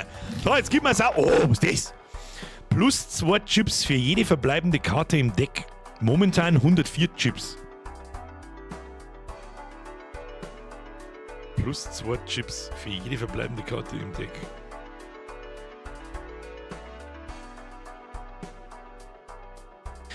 Ah, das ist anscheinend, ja, ich verstehe, das Deck. Also wacht, das hier ist das Deck. Das ist, nach jeder Runde ist das wieder resettet. Aber halt mit unseren manipulierten Herzkarten und die 2 Bubenkarten und so weiter. Und je öfter ich abwerfe, desto schlechter wird die Karten. Je mehr Karten, je weniger Karten, dass ich abwirf und aus den neuen Karten aus dem Deck ausziehe, desto höher ist das Ding. Das ist aber ein schönes und nettes Passiveinkommen. Und aktuell sind es 104 Chips, weil 52 Karten sind drin, 52 mit 204, was ist. Was ist das? Dieser Joker erhält plus 3 Mult, wenn ein beliebiges Booster-Paket übersprungen wird. Hä? War jetzt Mult statt Chips, war so OP. Oh, hab ich mich verlesen. Ja, plus 2 Mult, war natürlich total broken. Ja, das verstehe ich jetzt nach der 3. Spielrunde. Und das da kapiere ich nicht ganz, das lassen wir mal, ist wurscht. Aber die kaufe ich. So, die wird gekauft! Gib ich schon! Nettes Passiveinkommen! Was ist das da Runden? Wähle 2 aus 4 Geisterkarten zur sofortigen Verwendung. Wähle 1 aus bis zu 5 Tarotkarten zur sofortigen Verwendung. Oh, Joker kann man wieder verkaufen später. Ja. Ja, da werde ich ein paar Runden spenden müssen, bis mir das ins Hirn eingepflanzt worden ist, wann das Sinn macht und wann nicht. Aber das ist jetzt mal noch wurscht. Aber ich habe irgendwie, der Two-Face schreibt, du kannst Booster aufmachen und dann keine ziehen. Ist gleich überspringen. Dieser Joker erhält plus 3 Mult, wenn ein beliebiges Booster-Paket übersprungen wird. Ist eigentlich auch nicht so schlecht. Man musst eigentlich nach einer Runde bloß darauf hoffen, dass da hier Runden irgendwelche Schrottbooster drin sind, die nicht viel kosten. Leg's am besten gar nicht anschauen, was sie können und einfach überspringen. Weil der Multiplikator plus 3, der ist ja brutal. Aber ist teuer auf Dauer. Musst halt reinpayen. Ja, ich merke, oh mein Gott, ich merke schon. Ich habe ja schon verstanden, was der Biermann mit dem Gambling Simulator meint. Es ist ja nichts anderes. Es ist so, ich hoffe auf die und die Karten. Aber du spielst ja nicht um echtes Geld, also ist ja wurscht. Die rote ist sau gut, aber kostet halt Geld wegen die Booster. Ja, ist schon klar. Da müssen wir jetzt die Ding, da kaufst $6, kommt man jetzt noch einem halbwegs akzeptablen Preis vor. Oder wir müssen mal halt hoffen, dass da unten so ein Booster-Paket ist mit normalen Karten. Das glaube ich waren die billigsten oder sind die billigsten wahrscheinlich. Ich sag das jetzt aber, wie es ist. Der Two-Face schreibt, die Geisterkarten warten interessant. Einfach allein schon, weil mich interessiert, was es ist. Die Geisterkarten funktionieren genauso wie die Tarotkarten da herum, oder? Das sind einfach Karten, die kann ich aktivieren, wenn mir danach ist. Da sind broken Karten drin. Schauen wir uns an! Her mit dem Schund! Boosterpacker, lauf mal! Das ist immer, das ist, seit der Kindheit uns das schon belustigt. Was ist denn das jetzt? Geisterpaket, wähle 2. Zerstöre eine zufällige Karte auf deiner Hand, füge 2 zufällige verstärkte Asse hinzu. Was ist denn, Alter? Nicht entdeckt. Füge den Foil, holographischen oder Polychrom-Effekt einer ausgewählten Karte in deiner Hand hinzu. Da kann man einer Karten dann quasi sagen, du bist 50 Chips wert oder 50 Chips mehr wert. Du hast einen 10er Mult drauf oder mal 1,5 Mult. Das ist dann der Multiplikator, glaube ich, ganz am Schluss. Poly ist so krass. Broken oder OP. Am Birger taugt's wohl. Du, ganz ehrlich, frag mich nicht warum, aber seine Spiele taugen mir immer. Das ist einfach, da muss ich nicht mehr, ja, alt, fett und, ich darf alt, fett und langsam sein, aber ich bin ja alt, fett und langsam, aber nicht dumm. Meistens. Glaube ich. Was haben wir da noch? Füge ein Polychrom zu einem zufälligen Joker hinzu, zerstöre alle anderen Joker. Na, die mag ich nicht zerstören. Ruhe. Verwandelt alle Karten auf der Hand in einen einzigen zufälligen Rang minus 1 Handgröße. Was? Verwandelt alle Karten auf der Hand in einen einzigen zufälligen Rang. Was ist denn mit Rang gemeint? Das verstehe ich nicht. 2 muss ich auswählen.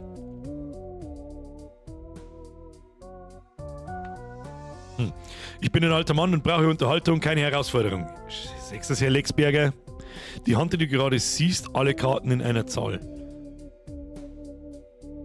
Dann wird quasi eine Karten erstellt, die 6 plus 8 plus 8 plus 10 plus die 38 wert ist. Das mit dem Ass klang doch gut, oder? Im besten Fall hast du dann 4 Asse, oder? Ja, das Ding mir hier eigentlich auch. Also die nehme ich auf alle Fälle. Ich nehme jetzt einfach einmal die mir am einfachsten zum Verstehen sind, ja? Damit ich nicht 5000 Optionen habe und irgendwann nicht mehr weiß, was ich tun muss. Und das da klingt für mich auch ziemlich krass. Das Polychrom hat der Ding auch nämlich geschrieben.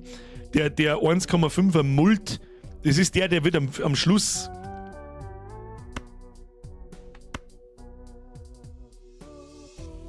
Moment mal. Muss ich jetzt. Ist das. Hä? Was hat das da für einen Sinn? Ach, das zirkt mir die Geistkarten, ziehen jetzt da aus dem Deck einfach irgendwelche Random-Karten raus und ich kann jetzt da. Zerstöre eine zufällige Karte auf deiner Hand. Ich spiele ja noch keine Runden nicht, ich habe bloß das Ding gekauft. Grimm und Aura, yo. Ja, genau, die zwei Daten jetzt. Ich tue das jetzt einfach mal verwenden. Und jetzt zerlegt er auch in meinem Deck irgendeine Karten zufällig und macht 2 verstärkte Asse draus. Schauen wir einfach, was passiert. Fertig. Gott sei Dank, dass das Ass nicht löscht. Okay, was kennen die? Plus 11 Chips mal 1,5 Mult, während sich diese Karte auf der Hand befindet. Das heißt, ich darf die Karten nicht spielen. Plus 11 Chips und plus 30 extra Chips. Ich verstehe es schon. Der Techno-Freak schreibt was, Herr Köth, merci für deine 37 Monate. Mau, mau, mau, mau, zurück, danke dir. Techno-Freak schreibt was. Birger, du musst den Chips-Joker nach rechts versetzen. Wer ist denn der Chips-Joker? Den da nach rechts versetzen, sonst hast du verschissen. Denn jetzt wird zuerst die beiden Multi-Joker verwendet und erst dann der Chip-Joker aufaddiert. Also immer die Chips. Ach so, das läuft da rein noch! Okay. Plus 12 Mult, den machen wir natürlich am Schluss. Ja, ich verstehe schon. Hat er das nicht vorher auch geschrieben, aber ich hab's nicht verstanden, was damit gemeint war. Die lösen von links nach rechts aus. Ah, okay, ich hab's schon verstanden. Okay. So, und dann machen wir noch das. Füge den Foil, holographischen oder Polychrom-Effekt einer ausgewählten Karte in deiner Hand hinzu.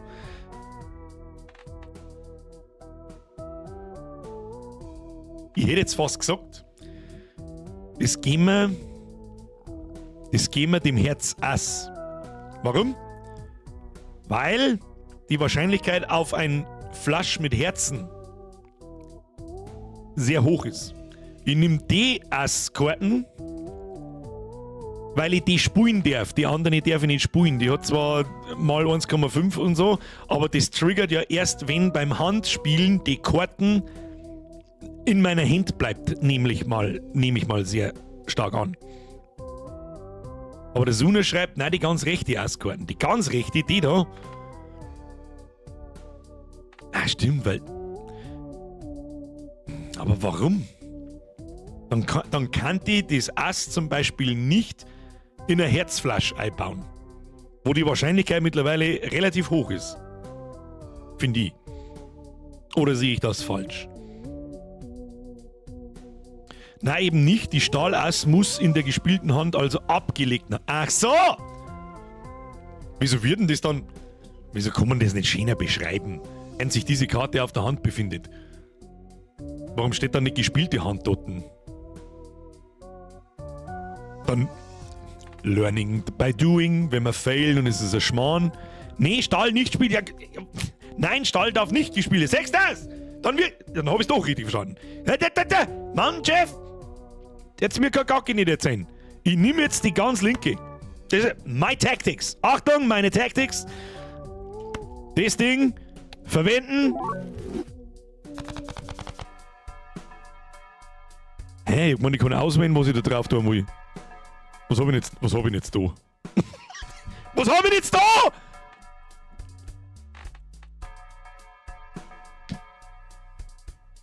Was hab ich jetzt da? Holo hat sie jetzt also mit plus 10 Mult. Scheint's Deck. Stahlkarte, wieso ist denn jetzt da automatisch der Foil drauf? Muss ich das vorher links anklicken, was ich drauf tun will? Ja gut, woher soll ich es wissen? Stahl nicht spielen, nicht abwerfen, ging zu schnell am Handy. Verdammt! Ja gut, dann haben wir jetzt eine brutale Asskarte mit plus 50 Chips, die Hälfte nicht. Ja gut, beim nächsten Mal weiß ich es. Nein, das ist Zufall. Foil, Holo oder Poly ist ein Random-Prinzip. Ach so, irgendwann, ich kann das auswählen, was ich von denen drei da drauf. Gut, dann nehme ich natürlich immer Poly, weil das andere natürlich viel schlechter ist. Ja, okay, macht natürlich auch Sinn. Weil die anderen zwar schlechter sind als der Poly-Dings, den er drauf wirft. Ja, nächste Runde. War das jetzt schlau, die nächste Runde nur zum Fahren? Ich weiß es nicht. Alle Karo-Karten werden geschwächt. Erreiche mindestens 1600, erhöht die Ante, kriegen wir schon. 6 Asse trumpfen auf, kriegen wir schon. Schauen wir, was wir kriegen! Alle Karo-Karten werden geschwächt. Okay, was heißt das? 10 von Karo. Erzielt keine Chips und alle Fähigkeiten sind deaktiviert. Das hast du gemeint mit Boss, mit Fick dich mit deinen Herzkarten. Hab's schon verstanden. 2, 3, 5, wir haben ja nur Scheißdreck. Wir haben nur Scheißdreck! Weg! Weg! Weg, weg, weg! Mich interessiert schnell was.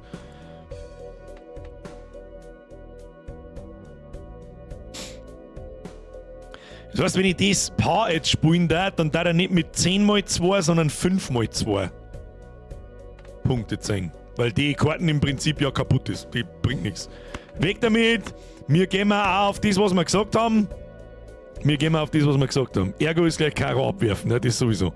Du kannst die Hand schon spielen, aber 5 zählt nicht. Ja, verstehe schon. Okay. So, wir zielen natürlich, wir behalten uns einmal das Ass. Wer weiß, vielleicht kriegen wir irgendeine geile gepushte Ass-Karten. Auf Straight brauchen wir gar nicht probieren. Aber ich probiere, dass wir lauter Herzkarten kriegen. Eigentlich kehrt das Ass dann auch weg. Sag ich dir, was ist. Wie viele Asse haben wir? Ah, wir haben 4, 5. Wir haben 5 Asse im Deck drin. Vielleicht kriegen wir ein Pärchen oder ein Dreier. Die drei zusammen. Probieren wir es einfach mal so. Schauen wir, was passiert. Haben wir es schon. 1, 2, 3, 4, 5. Flash, Bitch. Warte mal, 2, 3 Dingsbums. Haben wir da noch irgendwas Tolles? Nicht, dass wir es übersehen. Ich glaube nicht. An Spielen, oder? Oder fange ich jetzt da noch mit Abwerfen an? Ich spule jetzt einfach mal da hier und schau, was passiert. Spiel die Hand. Wunderbar. 10, 10, 8, bla irgendwas, mal 4, mal 151, mal 8. Sonst wird nichts triggert. Haben das schon 1200 Punkte. Schmeiß doch nochmal weg. Vielleicht kriegst du ein gutes Ass. Das habe ich mir jetzt gerade gedacht, Ja, da haben wir das leider Gottes als Kack. Und da schon her, schauen wir doch schon ziemlich gut aus. Vielleicht kriegen wir jetzt das gute Ass einer. 2 Ass, 2 Bube. Hat leider nicht funktioniert. Das können wir aber noch mal machen, oder? Dieses Spielchen. Haben wir sonst irgendwas? 3 Herz, 2 Linien, sonst ist es ein ziemlicher Durcheinander. Das hilft uns nicht weiter. Weg. Gib Assen jetzt. Gib Assen, du Assel! Natürlich mit jedem Mal Karten abwerfen und jetzt 4 Karten wieder aus dem Deck ziehen, wird der Joker da schwächer. Aber die 8 Chips, um die es da geht, die glaube ich, haben wir wurscht.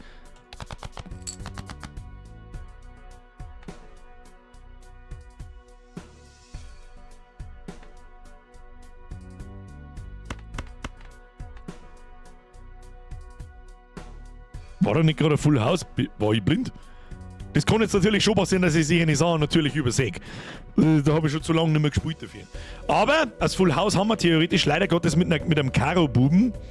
Aber das müsste trotzdem gelangen. Da kriegen wir mit Sicherheit über 400 Punkte. Ich probiere trotzdem, ob wir einen stärkeren Buben, vielleicht kriegen wir noch den zweiten Buben, der geboostet ist, oder das geboostete Ass kriegen, weil einen Abwurf haben wir noch. Schade, leider nicht. Aber dann muss er so hinhauen, sonst haben wir verschissen.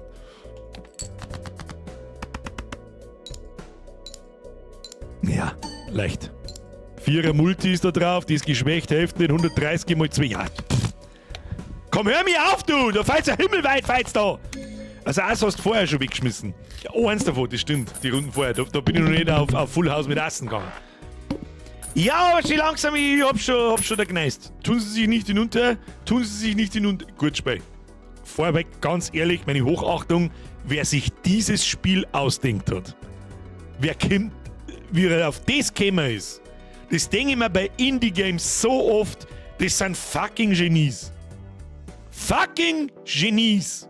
Wer sich sowas ausdenkt. Das ist ja völlig unique. Was ist das da? Tarotkarten tauchen zweimal häufiger im Shop auf. Was haben wir da? Erstmal Joker anschauen. Wenn die erste Hand der Runde eine einzige 6 ist. Wenn die erste Hand der Runde eine einzige 6 ist, wird sie zerstört und eine Geisterkarte erzeugt.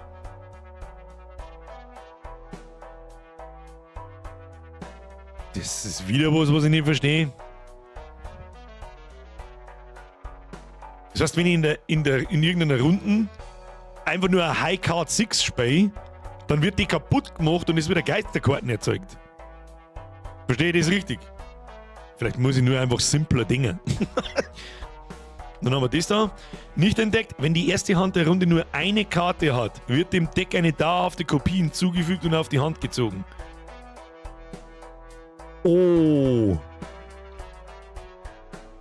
Der Toto schreibt, du denkst zu viel nach. Ist ja vollkommen wurscht. Lass mich nicht nachdenken, wenn es mir Spaß macht. Wenn du mit der ersten Hand eine einzelne Sechserkarte spielst, bekommst du eine Geisterkarte. Ja, versteh schon. Das Ding ist ja brutal da.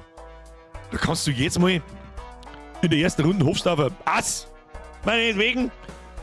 Spielst die und die erste eine Karte wird dem Deck eine dauerhafte Kopie hinzugefügt und auf die Hand gezogen. Dann spielst du es, dann hast du irgendwann nur noch Asse im Deck. Ja, damit mit dem Scheißding. Geb, das der wir ganz am Anfang hier, oder? Nehme ich mal an. Am besten verbesserte Karten kopieren. Ist ja, natürlich. Wir haben ja auch schon verbesserte Asskarten und so weiter und die kopieren wir. Da kann man schon mehr eine Hand zu spielen opfern dafür. Verstehe ich schon. Habe ich schon verstanden. Und wenn die erste Karte nur ein Sechser ist, wird sie zerstört und nicht. Sonst darf ich jetzt noch nichts kaufen mehr. Was haben wir da noch? Wähle 1 aus bis zu 2 Geisterkarten und dann wähle 1 aus 3 Planetenkarten zur sofortigen Verwendung aus. Also ich kaufe mir jetzt, weil mich interessieren wird. Bleibt der DNA-Joker da oben, die bleibt ja dauerhaft bestehen, oder? Jedes Mal, wenn ich einfach nur eine High-Card spiele, dann wird die kopiert und ich krieg's wieder zurück auf die Hand. Das ist ja komplett overpowered. Okay, ich nehme jetzt einmal das Planetendeck da, weil mich interessiert, was das kann. Himmelspaket. Was kann das? Aufwertung für Vierling. Plus 3 Mult und plus 3 Chips. Ein Vierling haben. Ja gut, wird auch immer wahrscheinlich. Ja, ich verstehe schon. Es wäre nicht, du kannst halt drauf hinspulen, dir ein Deck zusammenzubauen. So wie wir es mir jetzt da ungefähr machen. Wir haben jetzt dann 6 Asse, glaube ich, im Deck. Oder? Ja, wir haben 6 Asse und einen Haufen Herzen. Und da drauf in diese Richtung spielen. Immer noch mehr Herzerl, immer noch mehr Assen oder andere große Karten. Ich hab schon verstanden. Und Level 1 Aufwertung für einen Vierling. Das heißt, der Vierling wird immer wahrscheinlicher. Was haben wir da? Aufwertung für Straight Flush. Nur die erste Hand pro Runde. Also die erste Hand pro Runde. Ja, okay. Aber man kann Geisterkarten kopieren mit Perkeo. Was haben wir da noch? Aufwertung für Full House haben wir oft. Plus 2 mal, plus 4 mal, plus... Ich nehme jetzt einfach einmal das Full House. Das haben wir am öfteren. Das nicht mehr verwenden. Wieso verwenden? Was passiert dann?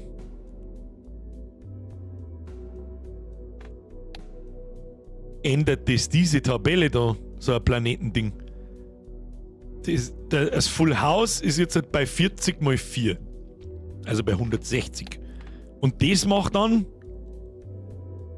Das Full House generell einfach stärker. Nehmen wir. Was habe ich gesagt? 4x40 ist da unten gestanden, gell? Da hat sich jemand was gedacht beim Entwickeln. Das wird sogar dauerhaft angezeigt. Das Full House ist jetzt quasi Level 2. Und wir haben ja schon 4-mal ein Full House gehabt. Weil wir brutal haben. So schaut's aus. So, fertig gekauft. Nächste Runde. Wo haben wir überhaupt stehen bleiben? Aber wir haben einen Boss zerstört. Ja, easy, Alter. Small Blind, nächste. Oh, das schmeckt gut. Oh, das schmeckt gut. Oh, das schmeckt gut. So. Ah ja, deswegen zuckt jetzt er auch da um. Wenn die erste Hand der Runde nur eine Karte hat, wird dem Deck eine dauerhafte Kopie hinzugefügt. Das sollte man eigentlich immer ausnutzen. Immer. Und nach Möglichkeit sollte man nach aktuellem Stand immer Asse und Herzkarten duplizieren. Sag ich. Und natürlich die Hexe. Deswegen nehme ich jetzt die Queen, kopiere das Ding, also spiel das Ding einfach, Handspielen, High Card. Da kriege ich nicht viel. Da kriegen wir nicht viele Punkte, aber ist egal. Und stimmt, es gibt ja auch noch das, was der Devil Driver Mikey schreibt, es gibt natürlich auch die Option, einfach alle Karten zum Verwerfen. Die haben alle scheiße, gib mir was Neues. Neu abwerfen, das zählt nicht als Hand. Was? Geh von neu abwerfen, das zählt nicht, also weiß ich nicht, wie ich das interpretieren soll. Du kannst zwar in die Einstellung die Animationsgeschwindigkeit erhöhen, mir ist das zu langsam. Das machen wir, wenn wir ein bisschen mehr gespielt haben. DNA pulsiert übrigens. Das habe ich schon gespannt. Was sagt man das? Dass jetzt in der ersten Runde, dass dieser Joker wahrscheinlich funktionieren und danach dann nicht mehr. Wird durchs Kopieren das Deck größer? Wahrscheinlich schon. Wenn du abwirfst, zählt das nicht in den DNA-Joker rein. Nein, ich mag nicht abwerfen, ich mag die Hand spielen. Also es ist jetzt die erste Runde und die einzelne High Card, wenn ich jetzt spiele, also nur die Queen, dann kriege ich zwar nicht viele Punkte, 5x1, das ist nicht der Teufel, das ist eh klar. Aber die Hearts Queen, Hearts of Queen, die wird dupliziert. Das heißt, ich habe ziemlich hohe zusätzliche Herzkarten drin.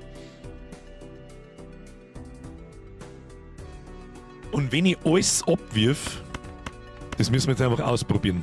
Das hat nämlich gerade. Achso, warte mal. Da wirf ich jetzt. Die zwei Queens wirf ich nicht ab. Das wirf ich ab. Das wirf ich ab und. Wir haben ja eigentlich ein Doppelpaar.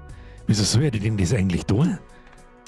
Wieso soll ich nicht einfach so hergehen und das spielen? Beziehungsweise das und das werfen wir mal ab und schauen wir, was wir kriegen. So schaut es nämlich aus. Schon haben wir, was wir wollen. Die kann man jetzt kopieren. Das ist zwar nicht die brutalste Auskarten, aber wir kann es kopieren.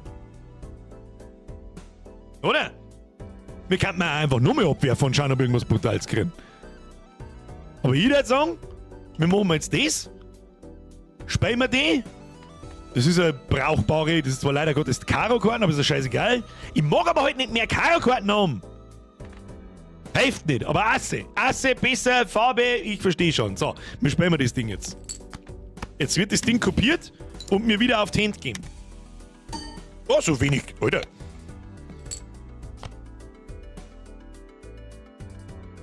Alter, so wenig Punkte hat das gar nicht gegeben. Und nun können wir uns dem Full House widmen. Haben wir irgendwie einen Ansatz einer Straße? Schon ein bisschen, aber da brauche ich 2 Karten, das gefällt mir nicht. Weg damit. Weg. Sollen wir uns das Ass einmal noch behalten? Und darauf hoffen, dass wir noch mehr starke Asskarten kriegen? Das probieren wir. Abwerfen! Abwerfen! Hat nicht funktioniert. Da haben wir wieder nur Schrott gekriegt. Weg. Richtig, du brauchst eine Backup-Farbe, ist gleich Karo, würde sich anbieten. Ab jetzt auf alle Fälle. Backup-Karten, ja, ich verstehe schon. Aber das lernt man wahrscheinlich erst, wenn man mehrere Runden gespielt hat und dann einmal sauber vom Boss auf die Fresse gekriegt hat, weil er deine Herzkarten spielt. Bester Plan ist 50-50-Deck, also zum Beispiel Herz und Karo. Ja, macht schon Sinn. Spielt 2 Paare. Sollen wir das mal machen? Ist wahrscheinlich tatsächlich das Vernünftigste. Machen wir so und machen wir so. Spielen die Hand. Und dann schauen wir, was wir kriegen. Da hat er, wenn jetzt 10 Leute reinfragen, was der haben, dann verzeihen wir 10 Leute was anderes. Aber haben wir eh schon bald. Das schafft man leicht, wenn wir nur 2 hinten zum Spiel. Oh. Jetzt können wir es nochmal probieren. 1, 2, 3, 4. Da hätten wir wieder 2 Bauern. Das dauert wahrscheinlich schon lange.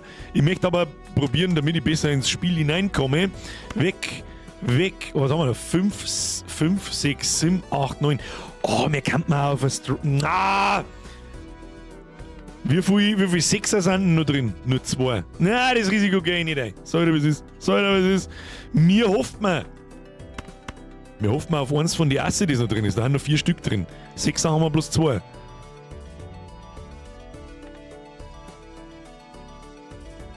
Mit Buben wäre fast Royal Flush. Was? Da hab ich jetzt nicht drauf aufpasst schon hier. Der ist so fucking selten wahrscheinlich. Legt zum Doppelpaar nur einen König drauf für mehr Punkte. Geht das? 1, 2, 3, 4, 5. Also gibt der einfach auch nochmal 10 Punkte Base mit dazu, obwohl er eigentlich nicht zu dem 2 Paare gehört. Das müssen wir ausprobieren, wenn wir spielen. Wir können aber noch abwerfen. Das probieren wir, indem wir das und das weg und hoffen wir auf ein Ass. Oder auf ein zusätzliches Ass oder auf ein Simmer. Und da haben wir es. 1, 2, 3, 4, 5. Easy.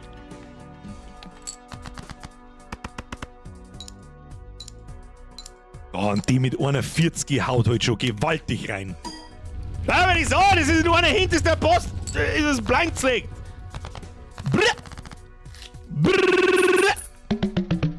Easy, oder? Ja, easy.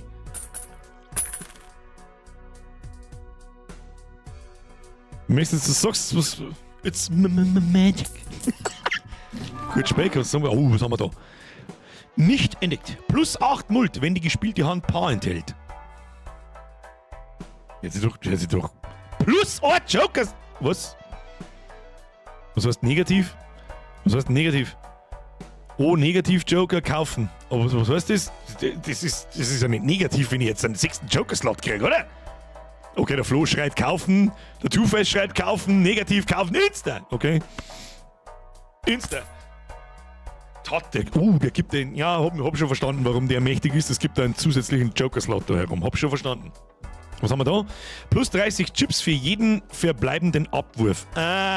Und das ist die Karten, die vorher mal erwähnt wurde, dass es natürlich auch Joker-Karten gibt, die Abwürfe aufheben relevant macht, aber die interessiert uns nicht. Was haben wir da? Wähle eine aus bis zu 3 Tarotkarten.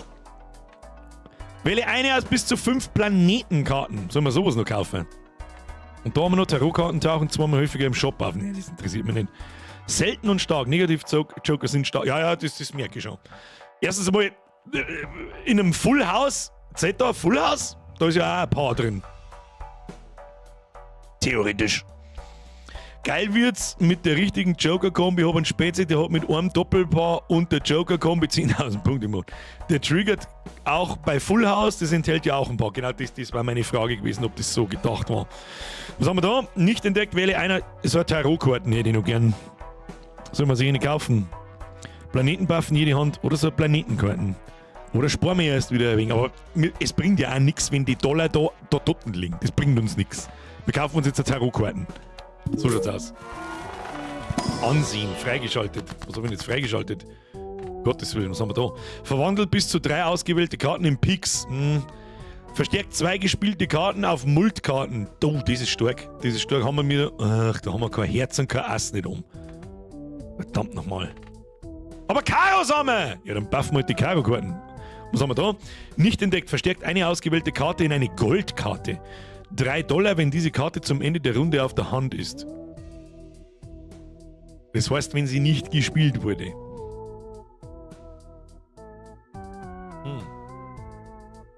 Da ist jetzt alles stark irgendwie. Das bringt jede Runde Zinsen, wenn du das Geld liegen lässt. Oh, stimmt. Habe ich vergessen. Mr. Superdonut, da hast du absolut recht. Ich glaube, dass wir das da nehmen. Und verstärken wir die 2 hoher Karos mit +4 Mult. Warum? Ach so, ja, ich muss. Ja, okay, verstehe schon. Und um unsere Karo-Alternative ein bisschen zu pushen. That's the idea.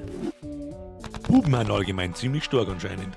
So, ich glaube für jeweils $5 kriegt man $1 Zinsen in den nächsten Runden, wenn mich nicht alles täuscht. Negative Joker sind die besten, die du haben kannst.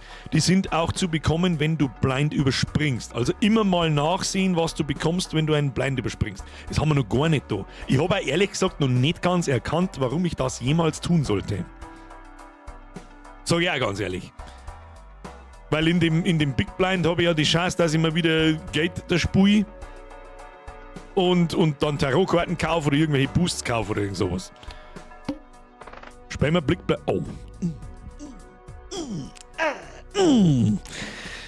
Da haben wir den Boss, der Kopf dann. Alle Herzkarten werden geschwächt. Super blind. Hätten wir schon die Hard Way gelernt, wenn es mir keiner gesagt hätte. Spielen wir! Oh mein Gott, das ist ein gutes Spiel. Das ist ein gutes Spiel, da kannst du was soll man da? Ja, da haben wir jetzt direkt einen Flash, ich weiß jetzt auch nicht. Aber wir sollten vielleicht einmal abwerfen, um diese Karte da zu triggern. Triggern, weg mit dem Schund, abwerfen. Ich spiele jetzt einfach mal da hin. Full Speed. 2, 3, 4, 5, da kann man auf der Straße spekulieren. Man kann natürlich aber auch einfach diesen Flash reingeben und gepflegt drauf scheißen. Nutzen wir halt das da nicht. Hätte ich gesagt gehabt, was war da gleich wieder? Ein Paar gespielt. Oh, wir haben das Paar-Dingsbums. Okay. Aber nur ein Paar ist mir zwing. Da achte ich erst drauf, wenn wir ein Doppelpaar oder ein Full House haben. Straight Flush ist so schwer, würde ich nie Fokus drauflegen. Das, ja, ist eh klar. Ist eh klar. Das ist ja auch beim normalen Paare Joker. Was ist das? Karte kopieren, Paare Joker. Hä? Ganze Sätze, meine Krise, ich weiß, Q kopieren. Meinst?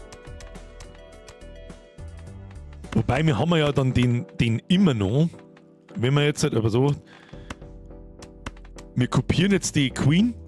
Wir kopieren die Queen. Zack. Das ist gar kein. Was ist denn jetzt? Warum haben jetzt so 2 Karten mitgegangen? Habe ich jetzt vergessen, die Karten zum Deselektieren? Warum haben da jetzt 2 Karten gegangen? Warum haben da jetzt 2 Karten mitgegangen? Weil ich es nicht abgewählt habe? Ups. Mein Fehler! Lerne da, ja, warum einfach, wenn es kompliziert geht. Okay, machen wir doch mal so. Was haben wir da? Plus 8 Multi-Joker-Slot. Was haben wir da? Können wir da vielleicht noch ein Doppelpart? Ups. Ja, ich muss mir mit Absicht schwer machen, damit nichts passiert. So, gehen wir da irgendwas, behalten wir uns da. Weg. Wie viele Zehner haben wir noch drin? Nur 2. Wie viele Neiner haben wir noch drin? 4. Was haben wir da sonst noch? 7. Haben wir auch bloß 2. 6 haben wir noch 3. 4 haben wir noch 3. Das ist, so ist der Schmarrn. Ja, ist der Schmarrn! Aber Buben haben wir auch noch 2. 3, 4. Da spekulieren wir lieber auf einen 5er. Das sage ich dir freiwillig, wie es ist. 3, 4, wie viele 5 haben wir noch drin? Oh ja, alle 4. So. Dann behalten wir uns 2. 3, 4, 5 hoffen wir, 6 und 7. 8 weg, 10 weg. Und das Paar behalten wir uns als Sicherheitsreserve. Behalten wir uns das als Sicherheitsreserve? Weil da jetzt mit 2 Karten einen 5er auszuziehen, ist doch ein bisschen. Hoppala. Doch ein bisschen schwer gegambelt. Schwerst gegambelt. Wir gehen mal auf Straße, da kickt nämlich dann auch unser Joker da herum ordentlich. Und dann schaffen wir es wieder in einer Hint. Wir haben eh noch 3 Hints zum Spielen, das passt schon. Geh auf Neiner. Meinst du, das ist absolut richtig, ja, weil da der Bubi noch dabei ist und das ist eine Straße. Wie viele Neiner haben wir? Auch 4! Macht absolut Sinn, da hast du absolut recht.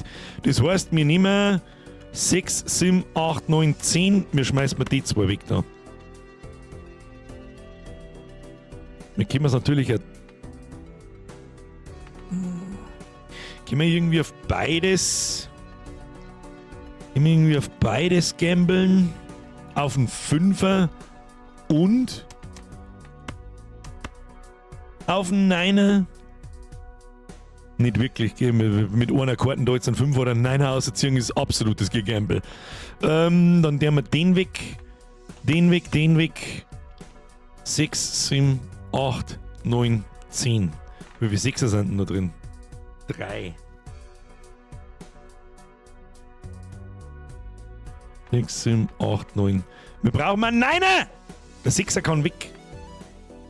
Der Sechser kann weg, das ist tatsächlich richtig.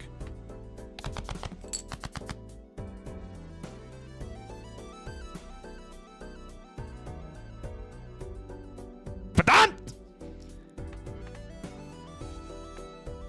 Müssen wir noch mehr eine gambeln. Einen Scheiß haben wir noch.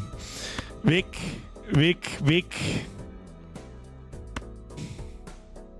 Haben wir 2 Pärchen? Wie kommst du auf 2 Pärchen? Haben wir nicht. Ja, selbe Scheiße nochmal! All in! Jetzt haben wir einen Drilling! Verdammt nochmal! Hilft mir auch nix! Jetzt kann man nur mehr auf ein Full House gambeln mit Assen. Mit Assen oder Buben? All in, Alter. Wir gehen mal all in. Es hilft nicht.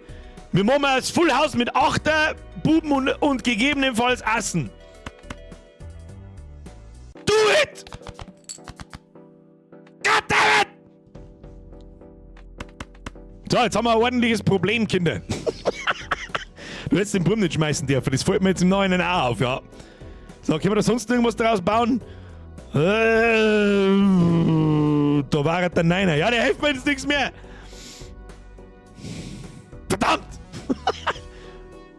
Ass und Kuh mitspielen. Ja, man muss ja immer 5 abgehen. Ja, macht schon Sinn. Wobei man mir, als Ass spiele ich nicht mit. Ich spiele die beiden mit.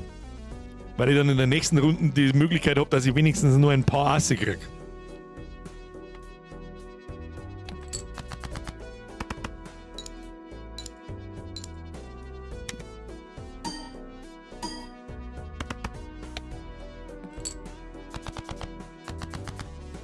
Okay, dass die nicht mitgerechnet werden, wurde mir nicht mitgeteilt. Aber! No, wir kämen ja nicht mehr ab. Full House, Bitch! Ich kann ja nichts mehr anderes tun. Nein, ein Drilling und fertig. Nix. Hier, Full House, Bitches.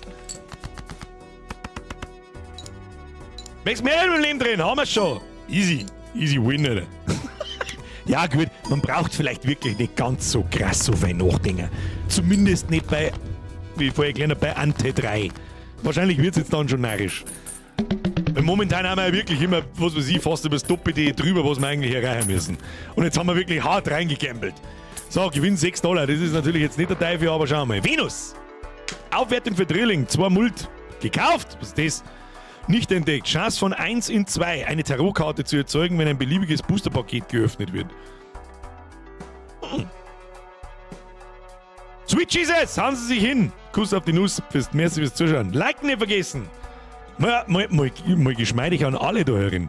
Habt ihr Vollidioten eigentlich schon mal auf den Like-Button gesmashed an dieser Stelle? Solche Spiele haben es verdient, geliked zu werden. Ihr liked zwar mein Channel, aber ich verkauf's euch so, als dass ihr das Spiel liken. Okay? Ja, das nennt man Jedi Mind Tricks. Du likest das Video. So. Herr Hegemann, merci für 3 Monate Resub übrigens. Habe dritt Hashtag Mongo Squad. Kuss auf die Nuss. Ich habe ja vorher übersehen. Ich hoffe, sie sind noch da. So. Wo waren wir? Ist eine Chance von 1 in 2. Eine Tarotkarte zu sagen, wenn ein beliebiges Boosterpaket geöffnet wird. So viel Booster kaufe ich nicht. Aber das Ding kaufe ich. So der Freiweg, wie es ist. Drilling aufwerten, kann man immer brauchen. Her mit dem schon! Kaufen und verwenden! Ja, natürlich kaufen und verwenden. Kaufe das nicht zur Gaudi. Drilling, sauber was wert. So, was haben wir noch? Was haben wir da? Wähle ein aus bis zu 3 Tarotkarten zur Verantwortung. Wo haben wir überhaupt? Segi, weißt du, was ein bisschen blöd ist? Ich habe jetzt schon wieder vergessen, in was für einer Runde wir waren. Ist die nächste Runde der Boss? Ich glaube schon, gell? Da nehmen wir uns doch einmal Tarotkarten mit. Aber dann haben wir unter 5 Euro, kriegen wir keine Zinsen. Nein, das werden wir nicht schaffen ohne. Kauft das Megapack zur Gaudi? Nein, hol kein Geld mehr. Valhalla schreibt was. Mir sind Boss mit 4000 Punkten. So, voll Taugen tut's mir nicht das Spiel, aber liken tue ich trotzdem. In Klammern immer. Herbert, so ist recht. Das lass ich auch sein. Fürs Auffordern vom Liken gibt's ein Dislike. Ja, Stefan, das kann ich auch nachvollziehen, das stimmt. Like-Bettlerei, das gibt's bei uns eigentlich nicht. In jedem Stream. Du ist seit, keine Ahnung, Mann. Egal. So, scheiß drauf! Es ist wie spät.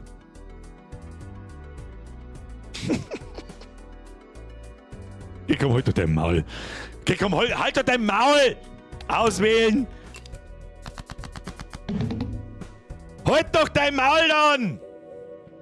Kruzifix, jetzt hätten wir, Alter, da hätten wir das Bombenfullhaus in der Haus! Hätten wir jetzt durchgespielt, mit einer hinten hätten wir es durchgespielt!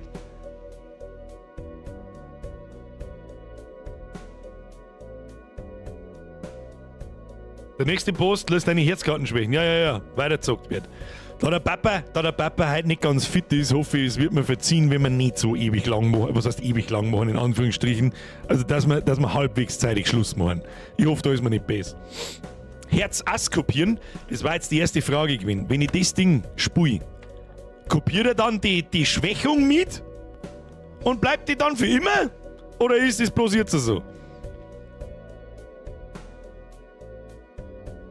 Bei Infoanzeigen und dritter Roster, da stehen die Runden. Oh, Technofreak, guter Punkt.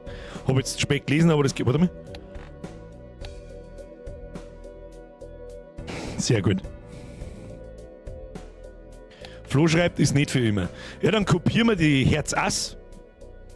Nehme ich mal an. Ja. Bitte einmal spielen. Danke. Ist zwar geschwächt. Macht trotzdem 500 Punkte, das Scheißding. Obwohl es geschwächt ist. Ja, den Sinn der Joker-Karten habe ich schon verstanden. Da, wenn ich jetzt hergehe, was passiert denn jetzt? Das darf mich jetzt interessieren. Was haben wir denn da? 10 Chips plus 4 Mult plus 4 Mult. Da, wenn ich jetzt das Full House einspeie. Zack, zack und 3 Buben. Kriege ich trotzdem Punkte hingeschissen ohne Ende. Ah, rein das Ding.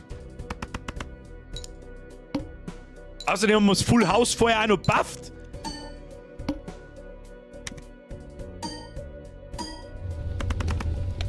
Da brennt die Bude mit einer Hand durchgespielt.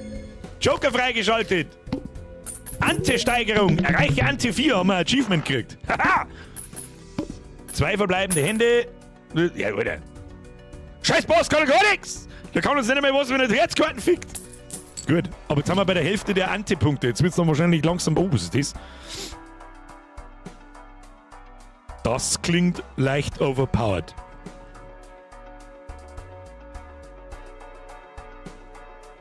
Sehe ich das richtig? Da brennt der Strops. Oder?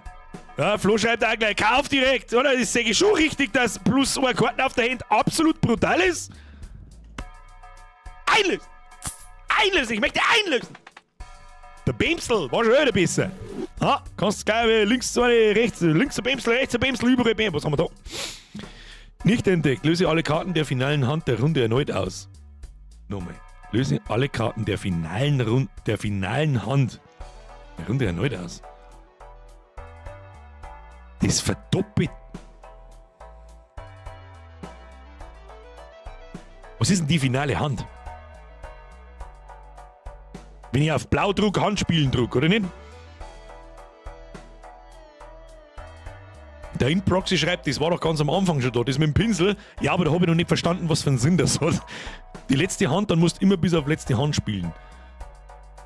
Ach, da hier, Hände 4, wenn da noch 1 dort steht, dann muss ich die ganze Zeit nur Kacke spielen, dass ich nicht über den Punktestand drüber komme und die letzte Hand wird dann doppelt zählt. Ja, das ist ein Blödsinn.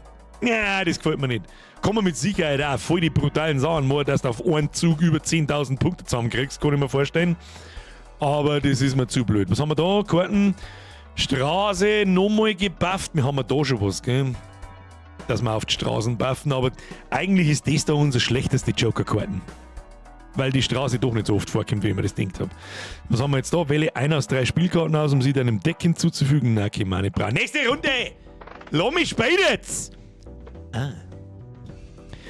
Boss-Tag. Aktualisiert den Boss-Blind. Das muss mir jetzt schnell jemand kurz erklären, was das genau tut. Das habe ich vorher, da habe ich noch nicht gewusst, was ist ein Boss, was für ein Blind oder was laberst du. Und da kann ich dann erkennen, was Sinn macht, um einen Boss um einen Blind zum Überspringen. Ich überspringe das. Mein Nachteil ist, ich spiele diese Runde, die einfache Runde nicht und kriege kein zusätzliches Geld, kann keine Karten kaufen von dem ganzen Bullshit, aber es wird das Boss-Attribut rerollt, oder wie verstehe ich das?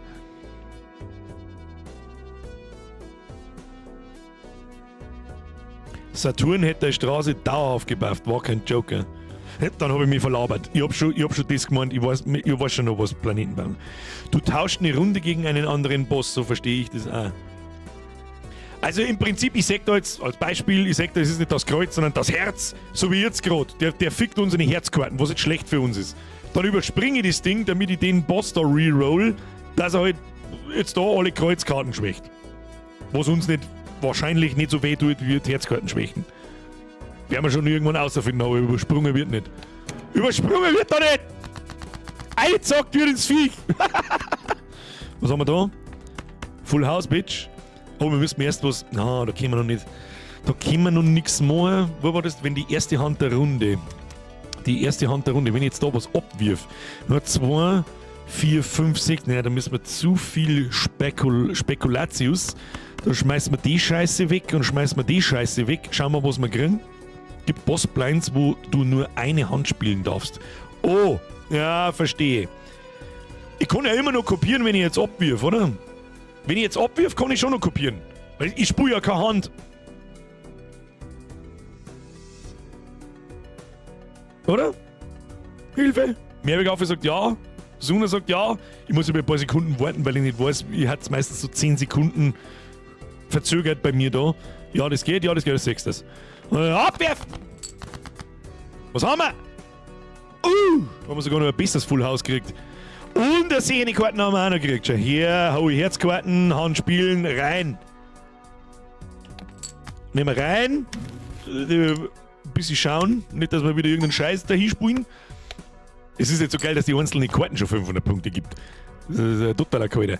So, und dann spielen wir mir das Full House. Hätte ich gesagt gehabt. Besser wird's nicht. Full House ist gebufft. Rein damit.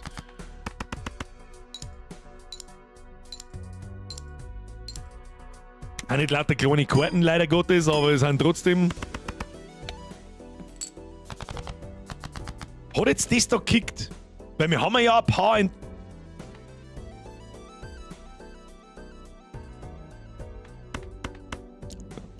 Brother.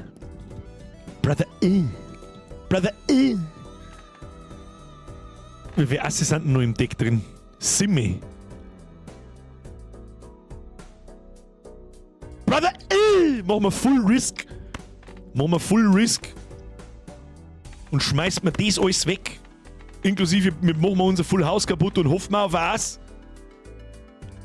Oh, ein Flasch haben wir auch noch! Holy shit, den habe ich schon wieder übersehen! Was ist gleich wieder her? Flasch oder Full House? Der Full House ist viel hier. Da ist eine Stahlkarte. Ja, auf die darf ich ja spekulieren, dass wir nur ein Ass kriegen. So was mal. Ja, Alter, es ist 5 Minuten vor 10 Uhr, jetzt wird voll reingegambelt. Digga, keine Stahlkarte. Wieso denn? What? Full House ist nur Level 2. Ja, natürlich, ich spekuliere ja aufs Full House. Ich möchte ja nur Asskarten ausziehen. Wir haben jetzt, ohne Scheiß, jetzt mal so wacht. Das schmeißen wir alles weg. Wenn ich habe 3 Versuche, 3 verschissene Versuche, dass ich mit 5 Karten, 15 Karten ziehe ich jetzt aus dem Deck da raus, dass ich eine von denen Asskarten kriege. Das, wenn ich hier haut, dann muss ich es bleiben lassen. Weg mit dem Schund. Was, die Ass darfst du nicht spielen? Warum nicht? Die muss auf der Hand bleiben. Was, warum? Wenn sich diese Karte auf der Hand befindet. Ach so. Ah, jetzt habe ich verstanden. Ja, für was habe ich eigentlich dabei? Ihr müsst mich nur zuspammen, dann... Lass das liegen! Oh, lass das liegen! Lass das liegen! Deswegen kann ich auch probieren. Also dann lassen wir die da. Ist okay. Deswegen kann ich auch probieren, dass ich 2 Asskarten rausziehe. Flash spielen ohne Ass. Ja, Mann, ich mag ja immer mehr. Wahrscheinlich klangt das auch. Ich weiß eh. Da, damit die arme Serie Ruhe hat. Oder haben wir es eh schon wieder durch? Haben wir eh schon wieder durch. Wir müssen das schneller machen. Wenn wir wahrscheinlich 15 Runden spielen können. 1,5 Multiplikator geht's zu schon hin.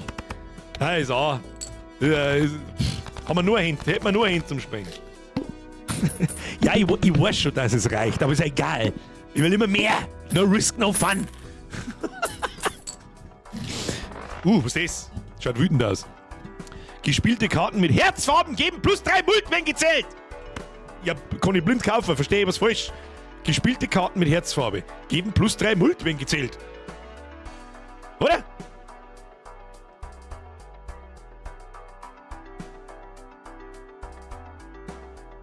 Rein da! Sogar! Was ist das? Verdoppelt Geld? Verdoppelt das mal 6, die ich jetzt hab? Oder verdoppelt das dann mal 3, die ich dann hab? Wenn ich es jetzt kaufe. Na, lassen wir mal. Was haben wir da? Wähle 1 aus 5 Spielkarten. Wähle 1 aus 2 Joker-Karten. Haben wir einen Slot für den Joker? Nein, haben wir gerade gekauft, gell?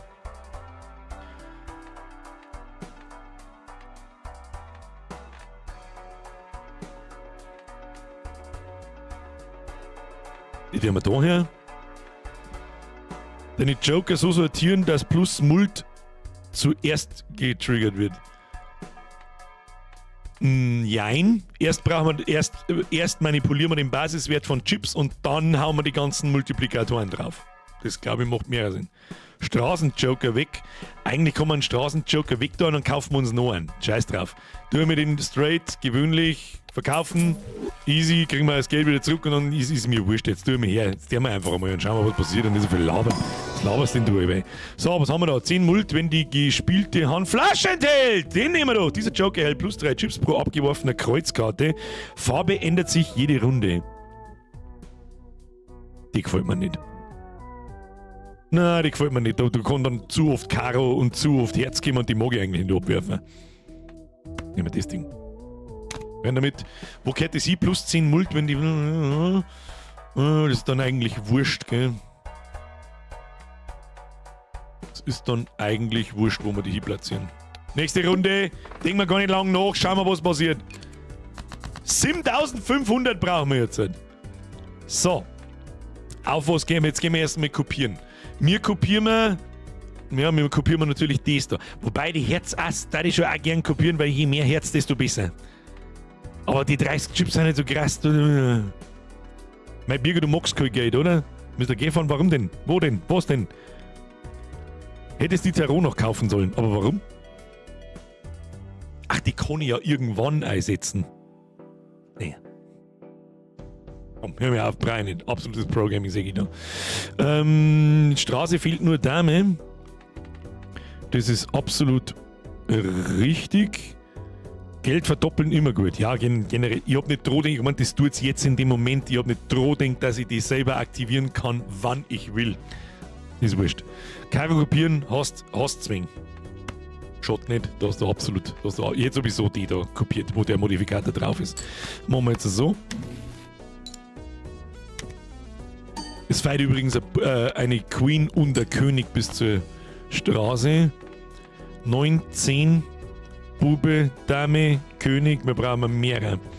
Das gefällt mir so gar nicht. Kann man die sortieren? Ja, sehr schön, habe ich gar nicht probiert, schon hin. So, passt. Jetzt machen wir absolutes Gambling. Ich sag das, was es ist. Wir machen jetzt absolutes Gambling. Wir haben da herin, was brauchen wir? Flasch ist interessant und Pärchen sind interessant. Dann sage ich dir jetzt, was es ist. Dann machen wir jetzt einmal diesen hier. Phase. Machen wir mal das weg, das weg, das weg. Herzal palpen wir uns einmal noch. Machen wir. Scheiße mal auf die Straße. Wir haben den Straßenjoker nicht mehr. Wir brauchen Drillinge, wenn wir nicht alles. Paare. Und Herzen. Das heißt, scheiß mir auf die Straße, wir behalten uns die Herzal und hoffen wir auf Asse und auf Herzen. Ja, mit dem Schund. Was haben wir gekriegt? Nur Dreck. Herzlich. Oh! Oh! Oh! Dann da die jetzt sagen, Kini weg, Neiner weg. Oh, das hätte ich jetzt fast übersehen. So, was ist? Rein in die Luzi. Full House kickt. Ist da alles geregelt? Können wir sonst noch was besser machen? Nein, weg damit. Ja, mit dem Schund. Plus 3 Mult. Ah, nicht 2 Herzkarten drin, das passt schon. Schau dir das an! Alter, der Multiplikator eskaliert ganz schön. Haben wir noch 2 Hint. Alter, easiest game of my life! Du hast einmal.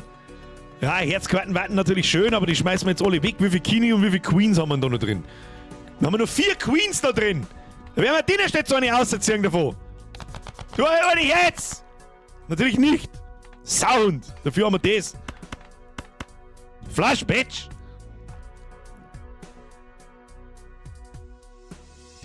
Was haben wir noch machen könnten? Lassen wir den Flasch noch drin. Wir spielen mal unser Pärchen. Hätten wir es mit dem Flasch allein? Ja, hätten wir mit dem Flasch allein. Da klang das Pärchen wahrscheinlich, oder? Ja, fast. Passt. Was haben wir jetzt da? 1. Oh. Bruder, aber haarscharf, du. Haarscharf am Flasch drauf. Stopp. So und so. Am Flasch haben wir es schon. Ja, hätten wir gleich mit dem Flasch machen können, damit eine Hand übrig bleibt, damit ein paar Punkte, damit ein Dollar mehr übrig bleibt am Schluss von der Runde.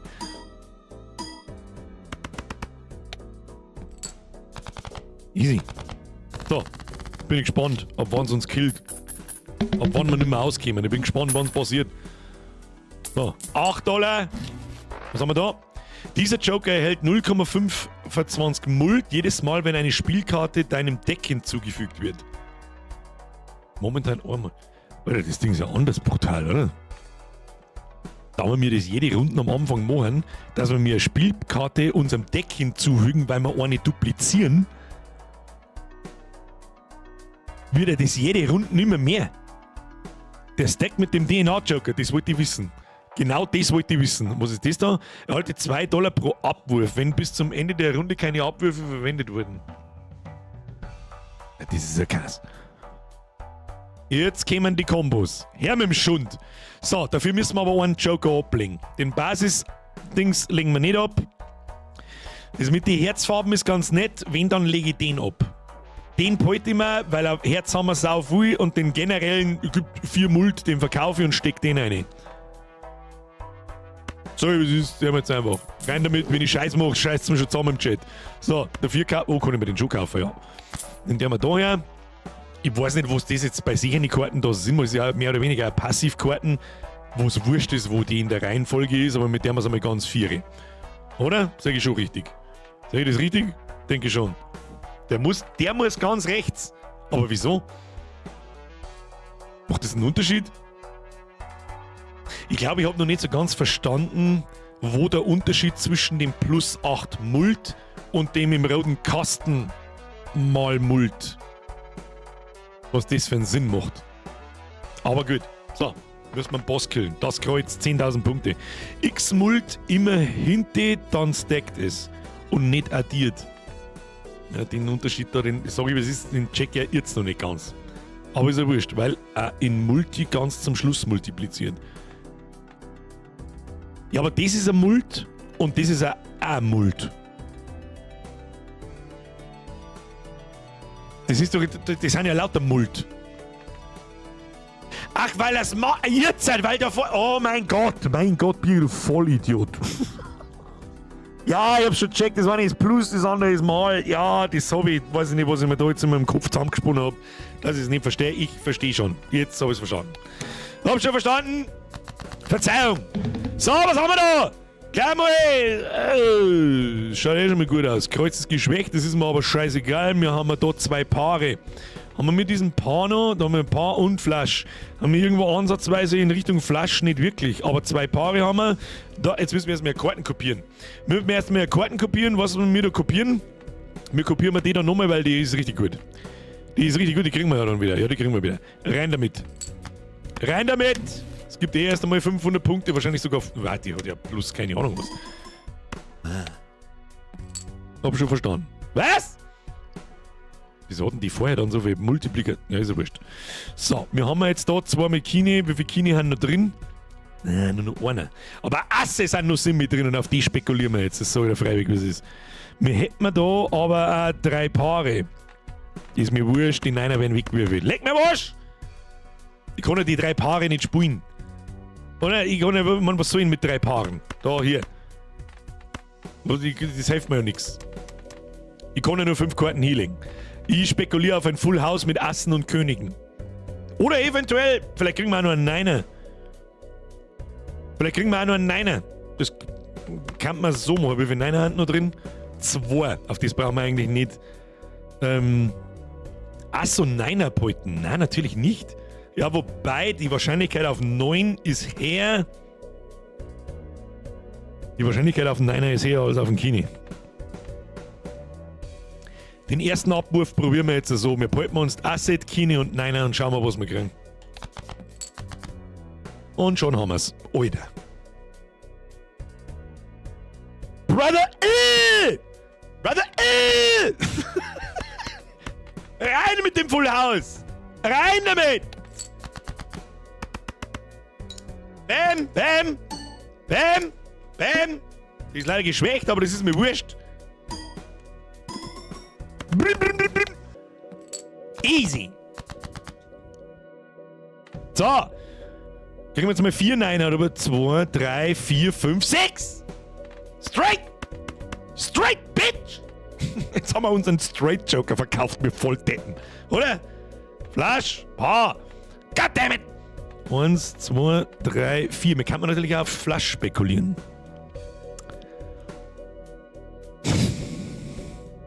Was gehen wir? Full Risk. Wir gehen mal Full Risk. Scheiß auf die Straight. Die ist sowieso schlechter als der Flash. Wir gehen mal auf Flash. Weg, weg. Weg. Polten. Die 3 Niner polten wir uns natürlich auch. Wir brauchen noch 1, 2, 3, 4. Wir brauchen noch ein Herz. Wie viele Herz sind noch drin? 12. Die meisten nicht. Du jetzt ein Herzkarten, aber her, Scheiß. 1, 2, 3, 4. Kruzifix. Aber dafür haben wir noch mehr Full House. Ja, passt schon. Nimm. Hau eine. Hau eine in den Schund. Oh, der Herzkarten 3er Multiplikator ist schon heftig. Brother! Ah, easy. Easy. Easy. Jetzt kauft man gar nichts. Jetzt spielen wir so lange dahin, bis wir sterben. Oh Gott, das ist 10 nach 10, oder? Ich hab Kopfweh eigentlich, aber warum kommt jetzt so ein Spät? Warum ist denn da der Doppelpunkt? Der war da vorher nicht. Textfehler, hab's genau gesehen. Hab's genau gesehen. So, was haben wir da? Zerstört bis zu 2 ausgewählte Karten. Ist ja auch nicht schlecht. Was ist das? Was ist das? Spoilern Sie mich. Was ist das? Was tut das? Bevor ich es probiere, tut es einfach irgendwas random von den anderen Vouchers oder kannst du Deck ausdünnen? Ja, die Scheißkarten, die mich nicht interessieren, rausnehmen. Zum Beispiel irgendein Kreuz oder irgendeine niedrige Kreuz und niedrige Pickkarten. Den musst du 10 Mal kaufen. Den muss man 10 Mal kaufen? Kannst du eh nicht leisten. Das ist absolut richtig. Wähle eine aus 2 Joker-Karten. Joker-Karten brauchen wir gar nicht. Wähle eine aus 3 Dinge. Brauchen wir auch nicht. Straight Flash-Aufwertung. Den kriegt sowieso kein Mensch nicht. Aber das nehmen wir. Den nehmen wir mit. Dann bleiben wir so 5 über. Die halten wir und schauen wir mal, was da los ist. Nächste Runde. Small Blind. Rein damit. Also einmal bis zum Boss, der haben wir noch. Weil es sowieso auch nicht anders aushält. So, was haben wir jetzt da? Erst einmal kopieren wir wieder mal unsere schönen Asskarten. Das ist einmal... Die haben wir eh schon so oft kopiert, dass die immer und immer wieder kommen werden. So, Handspielen, Handspielen. Handspielen! Oh, leck, Alter, jetzt ist ein Small Blind schon bei 11.000. Okay. Planetenkarten nehmen, die Straight Flash Karten nehme ich nicht. Nehme ich nicht! So, Bube, da. Oh. Legt ihr das? Zehner, Bube, Dame, König, Ass. Das heißt, haben wir da irgendeinen Flash von? Nein, haben wir nicht. Jetzt haben wir deswegen, wie viele Queens sind da noch drin? 5. Du mal Queen! Give me a queen. Give me a queen. Ich will die.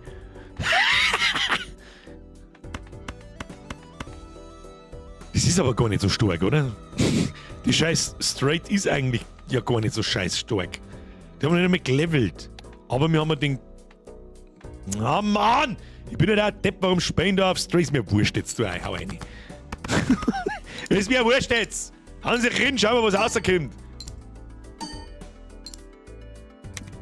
Ja gut, so wenig ist gar nicht.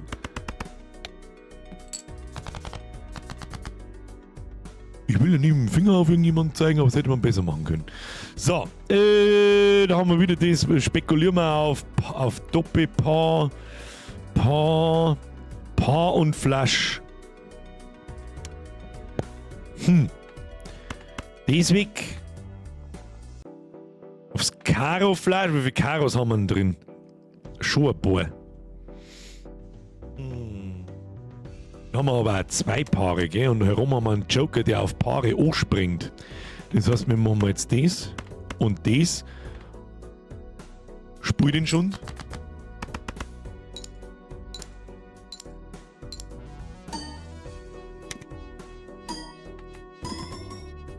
Ja, der Paare-Ding ist schon angesprungen. Passt schon. So, jetzt müssen wir noch einmal 3500 zusammenkriegen. Scheiße. Da kann man aber Full House spekulieren. Flash schaut nicht gut aus, aber wir. Also da, hier, auf wie viel 2er haben wir noch? 2 und wie viel 6er haben wir noch? 1. Fuck. Oh, 4.500 brauchen wir, was habe ich gesagt? 3,5. Ach, das geht bis 11.000, nicht bis 10.000. Ich fürchte, dass uns das Full House auch nicht ausreißen wird, weil die Karten so niedrig sind. Haben wir tot? Meinst du, dass wir tot sind? Und machen wir Full Risk, Bitches. Kini haben wir bloß einen, Buben haben wir bloß. Oh, da müssen wir jetzt auf Full Gamble gehen und hoffen, dass wir von den Sim-Asse mindestens 3 oder 4 ausziehen. Ergo ist gleich Abwürfe für Herzkarten nutzen. Was ist das? Warum? Du hast 3 Abwürfe, denk dran. Pro geworfene Karte 0,25 Multi kommt dazu.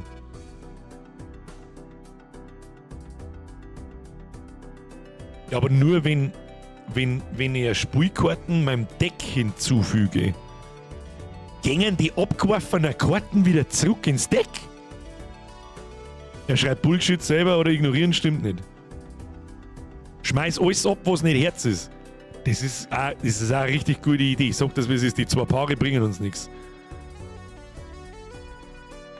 Wir zählen auf unseren Herzkarten, weil die alle da diesen fetten Multiplikator kriegen und beten, dass wir ein Herzflasch zusammenkriegen. Wie viele Herzkarten sind noch drin? Noch 2. Probieren wir's. Full Risk! Full fucking Risk! Ach, ich kann nicht mehr abwerfen, fuck. Dann behalten wir uns die hohen einmal und werfen wir den niedrigen ab.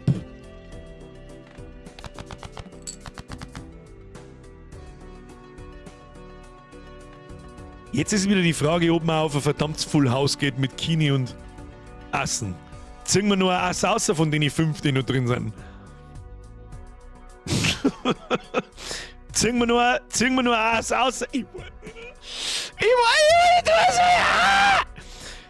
Und 2, 3, 4, 5. Gib mir ein Ass. Full Risk. Gib mir ein Ass. Bitch. Nein. Oh, wir können nochmal da irgendwas Lustiges rausbauen. Na, Herzflasch kriegen wir nicht zusammen, aber Karo-Flasch kriegen wir zusammen, der hilft uns, der wird auch nicht gelangen. Weg. Jetzt tu mir, da haben noch 5 Asse drin. Da ist nur Scheiße drin, jetzt gib mir irgendwas. Gib mir Ass! Gib mir Ass! Du Wichser! Oh, zerstört bis zu 2 ausgewählte Karten. Ja, aber das ist ja dauerhaft, das hilft mir nichts, oder? Verdammt!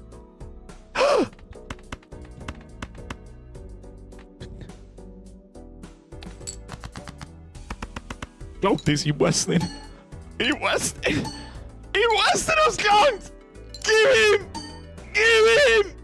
Das klang doch niemals, Alter! Gib ihm! Boah, leck, was?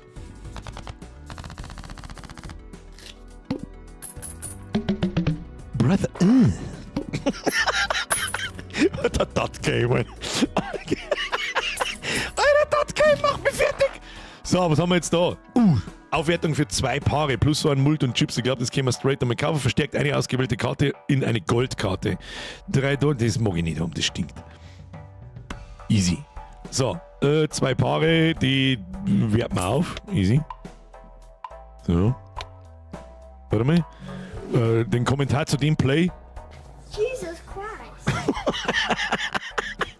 Mehr Dudel als verstanden. Nein, das war alles kalkuliert. Stochastik war mein Wahlfach in der Grundschule.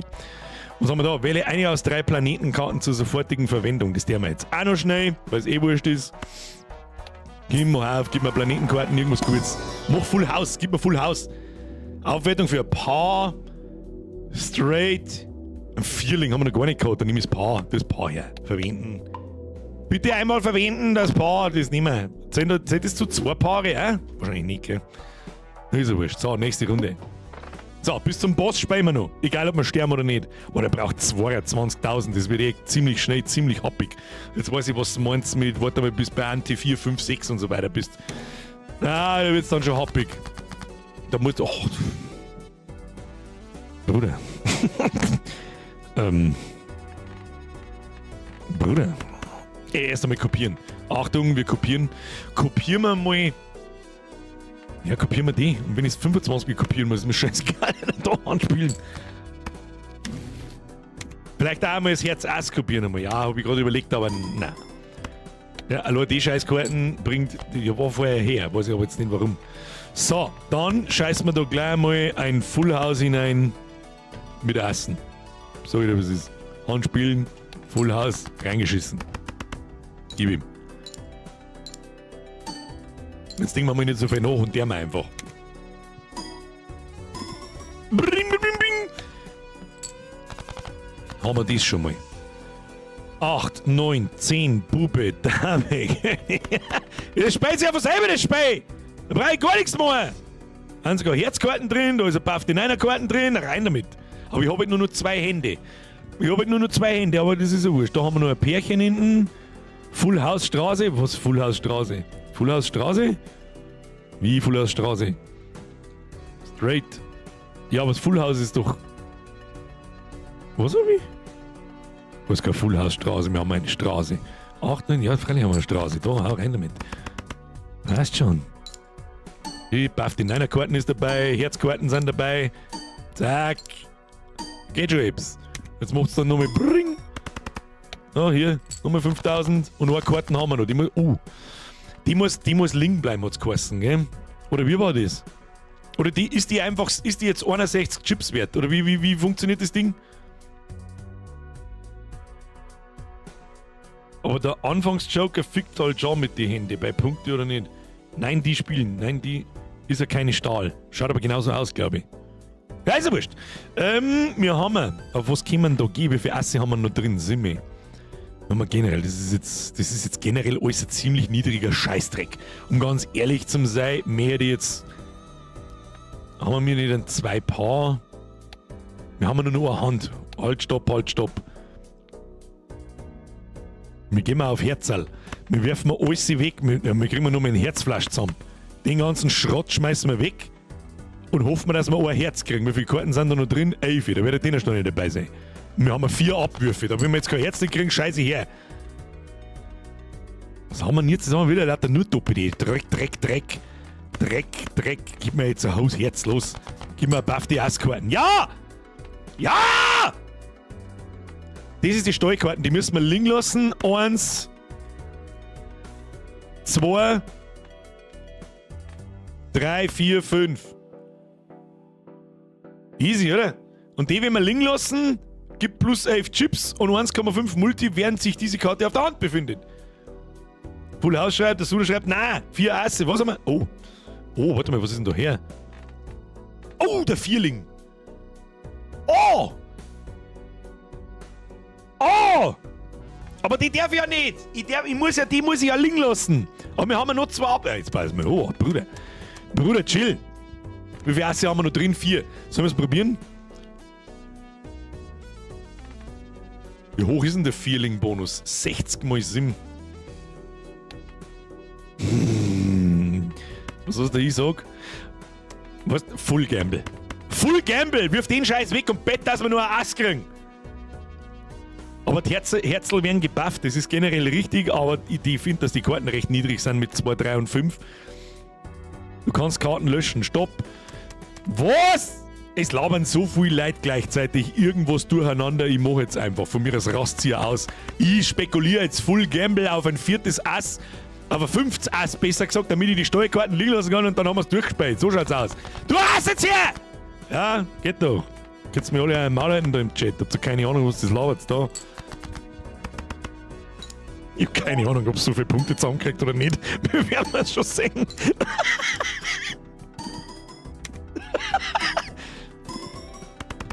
Weißt du nicht, 12.700 Punkte mit einer Hand. Ich weiß nicht, was das labert. Hier, 10k Erfolg freigeschaltet. Was labert's hier? Keine Ahnung habt ihr hier. Full House warten mal 65 gewinnen, aber das waren doch mal 280 oder irgendein Scheiß. So, gewinn. Ich kaufe nichts ein, Boss. Oh, was ist das Verrücktes? Gespielte Karten mit ungeradem Rang geben plus 31 Chips, wenn gezählt. Oh, da sind Asse dabei. Nein! Ja, dann verkaufe ich jetzt die scheiß Karten da. Verkauf die scheiß Karten! Brauchen wir nicht! Ach, den Joker kann ich... Das ist ja ein Joker. Ah. Wen der man da außer? Flasche ist relativ sicher. Was haben wir da? 1,75 Herzkarten. Der Basisbuff. Da wird halt der Flasch. Nein, nicht darauf verkaufen. Freilich verkaufen wir die. Was tust du? Da, ihr habt ja keine Ahnung, was laut sie für ein Scheiß. Da, den nehmen wir. Ungeraden Rang. Dann werden nämlich die Asse bufft. So sieht das aus. Jetzt machen wir einfach irgendeinen random Scheiß, damit der Chat ausrast. Pass auf. So, das kauft man. Das Ding kauft man. Nach Adam Risi muss das ganz viere, weil... Oh, holographisch ist es auch noch. 10 Multiplier. Dann müsst ihr da her. So, easy going. $2 haben wir noch. Nächste Runden. Jetzt fickt man einen Fisch in den Arsch. Ich hab keine Ahnung, was wir mit da lernen. So, erstmal Ass. Ja, eigentlich kehrt die DNA weg, wir brauchen die 4 Hände. Ich kann die eine Hand nicht für 200 Chips verspeien jetzt da. Das funktioniert so nicht. Wir behalten wir uns. Alle Asse und alle Herzen. So schaut's aus. Den Schund weg. Schund weg, Schund. Alles Schund weg! Weg! So, was haben wir da? Ist das die Stahlkarten? Ja. Haben wir irgendwas Tolles gekriegt? Nö. 3 und 3 Asse. Dann müssen wir Kini weg. Die scheiß Dreier weg. Und beten, wie viele Asse haben wir noch drin? 9 Stück. Da wird der Ass aus der Spree. Gib mir Herz Ass, los. Full Gamble. Na, Steuerkarten müssen wir wieder drin lassen. Lauter niedrige Kackkarten. Weg mit dem Schund. Weg mit dem Schund. Stahl bleibt. 1, 2, 3, 4. Wir hätten theoretisch schon am Flasch, aber die Steuerkarten da wir gerne behalten. Was haben wir da? Das niedrige Herz. Sollen wir das weg da? Wie viele Herzkarten sind noch drin? 13. Wir haben nicht mehr recht für Abwürfe. Irgendwas müssen wir tun. Full Gamble. Gib mir irgendein Herz, Kim. Oder halt so. Weißt du was? Wir scheißen mal drauf, dass dieser 1,5 Multiplikator dort ist. Wir holen uns den Vierling. So sieht's nämlich aus. Abflug. Her mit den Tausenden. Schauen wir mal, was rauskommt, wenn man nicht eine Viertelstunde über jeden Scheißdreck nachdenkt, sondern einfach macht. Da, hier, rein in die Luzi. Da, ein Hand 18.130. Weißt du was? Was ist das? Two-Face schreibt, LOL verkackt. Weiß ich nicht, ich hab 18.130 Punkte. Glaubt das nicht? Ja, jetzt kann er DNA verkaufen. Warum? Die geht doch nicht die Runden wieder, oder nicht? Effekt vom Fisch. Aber was genau tut der Effekt? Ich sehe gar nicht, was das ist. Oder wie? Nach Farbe sortieren und den Flasch spielen. Was? An das lauter Herzen dann, oder? Das sind ja lauter Herzl dann. Kann ich jetzt da blind Karten spielen? 1, 2, 3, 4, 5. Oh, einfach mal schauen, was... Ja, easy, Alter! Ich weiß nicht, was möchte er denn?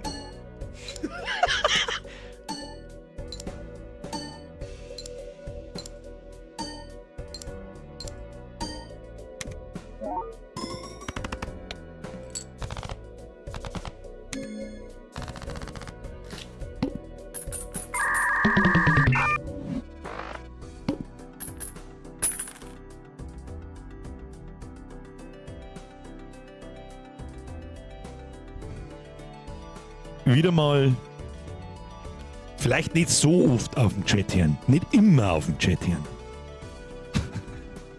Schöner Workaround, ist absolut richtig. Nach Farbe sortieren und dann 6 Jahre, absolut richtig. Ja, habt ihr wieder was gelernt da. Ja, Absolutes Pro-Gaming. Insgeheim habe ich das Spiel auch schon 400 Mal gespielt. So, sag ich da was, der Fisch ist besiegt, das ist halb Elfi, das ist ein grandios gutes Spiel, ich sag das, was es ist. Wir haben nicht ansatzweise alles gesehen, was ist denn das da? Nicht entdeckt, minus ein Ante, minus eine Hand, jede Runde.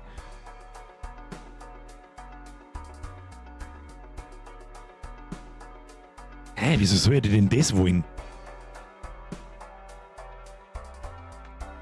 Gespielte Bildkarten bringen plus 5 Mult, wenn gezählt. Ah, das ist ja ultra brutal.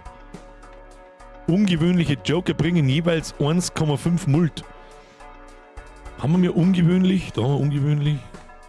Da haben wir nicht so viel. Weil es leichter wird, ja, aber du verlierst da auch eine Hand. Im Prinzip bleibt es, glaube ich, gleich schwer.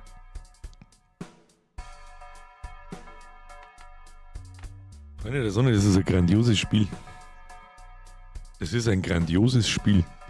Wer sich das ausdenkt hat, keine Ahnung. Meine sehr verehrten Damen und Herren, das ist halb elf. Ich wollte eigentlich schon vor einer halben Stunde irgendwie in die Kamera reinwuseln. Ich bin halt nicht so gut beieinander, auch wenn es vielleicht... Ich habe es versucht zu verstecken. Ich hoffe, es hat funktioniert. Eigentlich wollte ich vor einer halben Stunde schon auf, wenn ich sage, dass es ist. Die Frage ist, ob wir das jetzt nochmal spielen oder nicht. Diese kurzen Indie-Games, ähnlich wie Inscription, finde ich sind tolle Lückenfüller. Für so einmal Mittwoch reingeschissen, das ist jetzt negativ, das war heute überhaupt nicht negativ. Ich hoffe, nach dem Gameplay, weil sie da wieder einen Haufen Leute schleichen, ich hoffe, es hat Ihnen gefallen. Like-Button nicht vergessen, Küsschen aufs Nüsschen und was weiß ich, vielleicht ist ja jemand Neues da, smasht mal den Abo-Button und checkt die Glocke, damit nichts passiert. Balatro ist alles aber nicht kurz. Ja, das habe ich ja nicht gewusst. Also es ist ungelogen übrigens, ich habe keine Ahnung gehabt, was dieses Spiel ist, wie es funktioniert. Ich habe natürlich mal so einen Screenshot gesehen, aber denke so, ja, keine Ahnung, was die Zahlen da links bedeuten und überhaupt und sowieso. Aber das haben wir jetzt nicht rausgefunden. Ob wir das direkt nochmal spielen, kann ich nicht sagen. Wenn ich für nächste Woche keinen... Wir brauchen noch ein, zwei Lückenfüller mittwochs, bis wir mit Indiana Jones fertig sind und bis Kingdom Come Deliverance kommt. Ich sag's euch gleich schon, im Februar wird Kingdom Come Deliverance 2 durchgecarried. Ja? Und am Freitag, wie jeden zweiten Freitag, gibt es einen Stream. Ich glaube, dass da auch einmal nochmal God of War aussetzen muss und dann kommt Kingdom Come, je nachdem wann es rauskommt, das habe ich jetzt gerade nicht im Kopf. Ja, netter Lückenfüller. Sag ich dir, wie es ist. Ist jetzt die Frage, was passiert, ob ich da offstream selber reinsuchte wie ein Behinderter und dann keinen Bock mehr hab, weil ich mich abspule, oder ob ich es liegen lasse und ja, God of War darf nicht aussetzen. Das ist so ein geiles Game. Ich mein, was heißt aussetzen schon, ich hoffe, dass wir das fertig kriegen. Ich sag das ganz ehrlich. Es gibt nämlich auch ein paar, jetzt muss ich erstmal da schon mal schnell das Spätzle mal. Kann ich da nicht einfach mittendrin aufhören? Ja. So. Und zwar, es ist nicht so, als wäre God of War Ragnarök nur gut. Ich finde, es ist zu lang. Denn das Spielprinzip ist immer das gleiche. Du rennst ein relativ schlauchiges Level ab, das dir als Open World verkauft wird, aber eigentlich keine ist. Seien wir uns mal ganz ehrlich, es ist kein Open World. Prügelst Viecher zusammen, löst ein Rätsel, Cutscene. Und das über 40 Stunden. Und es wird irgendwann eintönig. Seien wir uns ehrlich, so gut das Gameplay ist, so gut Grafik ist, so gut das ganze Spiel von vorn bis hinten ist, aber nach 40 Stunden immer das gleiche habe ich bei egal was fast die Schnauze voll. Da gibt es dann ganz wenig Spiele, die mich immer repetitiv begeistern. Herr Real! Merci für den Zwickel. Kuss auf die Nuss. Oh, nee, nicht mehr was dazu geschrieben. Was da los? Warte, ich herz halt deine Donation da schon her. Mr. Real, merci für den Zwickel. Hanuta, die habe ich übersehen. Danke für 22 Monate. Zufällig eingeschaltet, Spiel wird gekauft. Bitte gern nochmal. Hanuta, hauen Sie rein, viel Spaß. Da habe ich hab kein schlechtes Gewissen. Ja. Übrigens, weil wir gerade dabei sind, ihr kauft Spiele. Es gibt meinen MMOGA-Link nicht mehr. Der Cube Twister schreibt, was warten das für Spiele, die mich über 40 Stunden beim ständig das gleiche machen bei Laune halten? ARPGs und MMOs. Ganz speziell WoW, das ist eigentlich das einzige MMO, das ich spiele, wenn ein Add-on kommt. Path of Exile, Diablo, etc. So, jetzt pass auf. Meine sehr verehrten Damen und Herren, kurze Ansage, weil ihr da gerade Spiele kauft. Ist jetzt nicht, weil jetzt hat letztes Mal schon jemand gesagt, oh scheiße, sorry, dass ich nicht hergenommen habe. Um das geht's nicht. Wir haben ja die letzten Jahre, und ich hab die über die letzten 10 Jahre, meine Spiele immer bei MMOGA gekauft, wenn sie es gegeben hat. Zu 90%. Darum bin ich damals auch die Partnerschaft eingegangen, beziehungsweise das kann ich mir ja selber aussuchen, da kann man sich einfach registrieren und dann kann jeder seinen Link da zur Verfügung stellen. Hat es zum Spielekaufer ja meinen Link für MMOGA gegeben. Ja, den, wenn du benutzt, das ist im Prinzip ein Keyseller, der verkauft aktuelle Spiele, wenn zum Beispiel Kingdom Come bloß normal 60 Euro kostet, dann kostet da drin bloß meistens 50 oder 45, je nachdem, wenn es nagelneu ist. Und da wir alle keinen Geldscheißer nicht haben, nutze ich dieses Angebot, ja? Weil entweder klaut sich der Keyseller die 30% vom Entwickler oder Steam klaut sich die 30% vom Verkauf. Es kommt mir gesprungen. Ich glaube nicht, dass man da irgendwelche Entwickler so richtig weh tut. Manche ja, mit Sicherheit, weil weiß der Teufel, wo der manche herkommt. Ich kenne die Geschichten, etc. So, MMOGA hat Mitte Dezember mir die erste Nachricht geschickt, so mit, die Guthaben und so weiter, was nie jetzt der Teufel war, aber es war ein bisschen was. Wenn ihr Spiele gekauft habt über den Link, freut mich natürlich. Merci an jeden, der das getan hat. Kann jetzt nicht mehr per PayPal auszahlt werden, jetzt brauchst du Skrill. Alter, was ist ein scheiß Skrill, Alter? Ja, hilft nicht. Da ist halt noch ein bisschen Geld drauf gewesen, Skrill-Konto gemacht, auszahlen lassen, passt schon. Ende des Jahres, letzten Jahres, habe ich dann eine Nachricht von MMOGA gekriegt. Das Partnerprogramm wird auf undefinierbare Länge pausiert. Das heißt, der Link geht noch. Also ihr kennt schon MMOGA Birger drucken, aber ich hab davon nichts. Darum haben sie mir jetzt mich und auch alle anderen Creators, es geht nicht bloß um mich, sondern alle anderen, die diesen Link benutzen, der funktioniert nicht mehr. Die kriegen nichts mehr. Ja, jetzt bitte den Link aus alle eine Medien und Werbemedien aus. Also ich soll jetzt da 1500 Videos durchgehen und den Link da auslöschen, haben sie ins Hirn geschissen. Den lasse ich da einfach drin, weil es mir wurscht ist. Aber ich schaue mir natürlich nach einer Alternative um. Und da haben wir letztes Mal ein paar vorgeschlagen worden, unter anderem, welche die ich auch kenne und wo ich auch in der Vergangenheit schon mit Keys gekauft habe. Aber die meisten habe ich halt über MMOGA gekauft. Ich habe das deswegen noch nicht so propagiert, weil ich erst das Spiel über G2A ist mein neuer Partnerlink selber kaufen will, bevor ich euch das wirklich aktiv sage. Wenn du im Chat Ausrufezeichen MMOGA oder Ausrufezeichen G2A eingibst, das haben da schon ein paar da, der Brucki hat das da mit MMOGA-Link oder in der Beschreibung ist er noch nicht drin, der Link. Kommt aber demnächst und der Nightbot hat ihn auch schon drin. Ist es im Prinzip dasselbe in grün. G2A ist eine andere Plattform, es ist im Prinzip genau das gleiche wie MMOGA. Ist das gleiche wie MMOGA. Das eine ist eine Händlerplattform, das andere eine Direct-Key-Sell-Plattform. Kann sein, dass dir da die Keys gelöscht werden nach dem Kauf. Es ist selbe Scheiße her, natürlich, G2A ist hochgradig sus, schreibt jetzt der Two-Face zum Beispiel. Wenn ich mit anderen Leuten rede, die haben nur zufrieden. Ich habe auch in der Vergangenheit einmal bei G2A Keys gekauft und habe nie Probleme gehabt. Ich habe bei MMOGA nie Probleme gehabt. Nie. Und dann habe ich mich entscheiden müssen, oder wollte mich entscheiden zwischen Instant Gaming und G2A. Habe rausgefunden, bei Instant Gaming, wenn du Spiele ab 18 kaufst, musst du denen deinen Ausweis schicken. Und einen Scheißdreck werde ich tun und irgendeinem Araberdeppen meinen Ausweis schicken. Instant Gaming hat seinen Sitz irgendwo da unten im Sandloch, keine Ahnung. Währenddessen G2A seinen Hauptsitz in Holland hat. In der EU, was mich schon einmal sehr viel zufriedener stellt. Der Weibier schreibt zum Beispiel, noch nie Probleme mit denen ich gehabt habe, selber eine Zeit lang sogar über G2A verkauft. Man muss halt schlicht einfach nur die Bewertungen der Seller dort anschauen. Und genau das ist der grundlegende Unterschied zwischen MMOGA und G2A.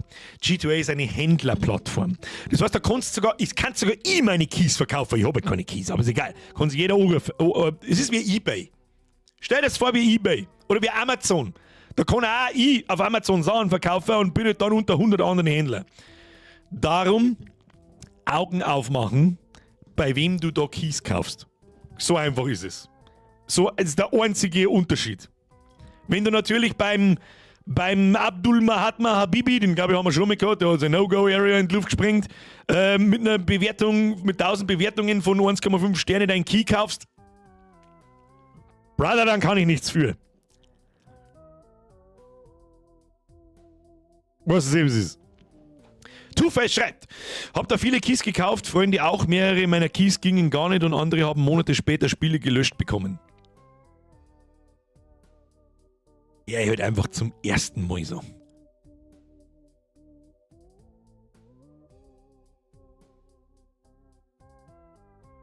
Und das, was der MRC auch schreibt natürlich, das hast aber mehr oder weniger bei jedem Keyseller irgendwo. Das ist absolut richtig. Das Problem ist halt, dass du bei G2A, wie soll ich sagen, da kann sich jeder registrieren. Da kann sich jeder einfach lustig registrieren und dann irgendeinen Scheiß verkaufen. Das ist halt das einzige Problem dran. Hast du das Add-on von Resident Evil 8 mit der Rose schon gesagt? Ja, an Halloween vor einem Jahr, glaube ich. An Halloween vor einem Jahr oder an Halloween vor 2 Jahren, weißt du nicht mehr. Ich bin so blöd, ich hab gedacht, ich höre mir da ein Video an im Hintergrund. Was? Mr. Tischkan. Hoppla. Oh, das Ding ist live. Herr Tischkantenknall. Oh, das Ding ist live. Ich meine, ich höre mir da irgendein Video im Hintergrund. Du Zipfel an, ja, das ist live. Ich sitze hier live in Farbe und bunt. Und immer noch, nachdem wir jetzt aufgehört haben zum Spenden, immer noch über 500 Leute. Auf alle Fälle. Augen auf. Es gibt einen neuen Link, über den ihr eine Spiele kaufen könnt. Wer das nicht machen möchte, völlig in Ordnung. Wer sagt, jo, passt, dann würde es mich natürlich freuen, wenn es den neuen Link genauso hernimmt wie den alten. Es ist ein G2A-Link und kein MMOGA-Link mehr. Und sobald ich auch nur ein Fünzelchen die Erfahrung mache, dass da irgendwas nicht passt, ist der Link genauso schnell weg, wie er da war. Nuta, du. Wie beleidigt mir jetzt eine Frau? Ich hoffe, sie ist lang nur dabei, das war du Kackfood. Ja, du bist lang nur dabei, dass du weißt, was gemeint ist. So wie sie die Männer untereinander beleidigen, wenn es das eigentlich nicht erwischt. Ja, ihr wollt immer Gleichberechtigung. Alter, der futzt noch Kackfood! Was grau? Grau ist nur ein Schwanz! Hashtag Pius Meli. So sieht's aus. Der Marc schreibt, rein aus Interesse, ich komme mit den ganzen Plattformen nicht klar, außer Instant Gaming. Weiß nicht, da komme ich am meisten klar. Ist ja auch vollkommen in Ordnung. Also um Gott, mir tut niemand weh, wenn du weiterhin deine Spiele bei Instant Gaming kaufst. Bloß hab ich da mitgekriegt, Spiele ab 18 musst du denen wirklich einen Ausweis in Bildform schicken. Und dann habe ich mir mal das Impressum und so weiter davon angeschaut und habe gesehen, dass die, sitzen die nicht sogar in Ägypten oder irgendein Scheiß? Und da den Teufel werde ich tun und meinen Ausweis da oben schicken. Glaub, dass du ein Vögelchen hast. Wenn du damit zufrieden bist, do it.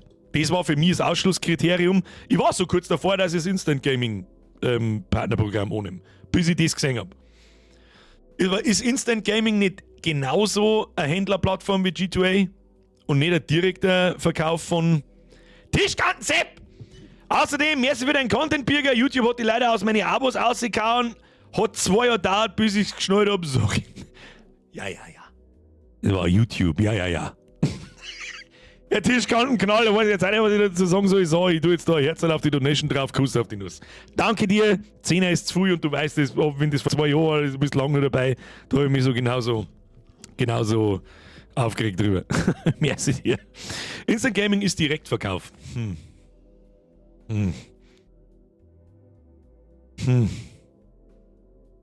Ich kaufe nur immer wieder bei Eneba, das kenne ich gar nicht schon her. Blöde Frage, wo sieht man da, wer der Händler ist?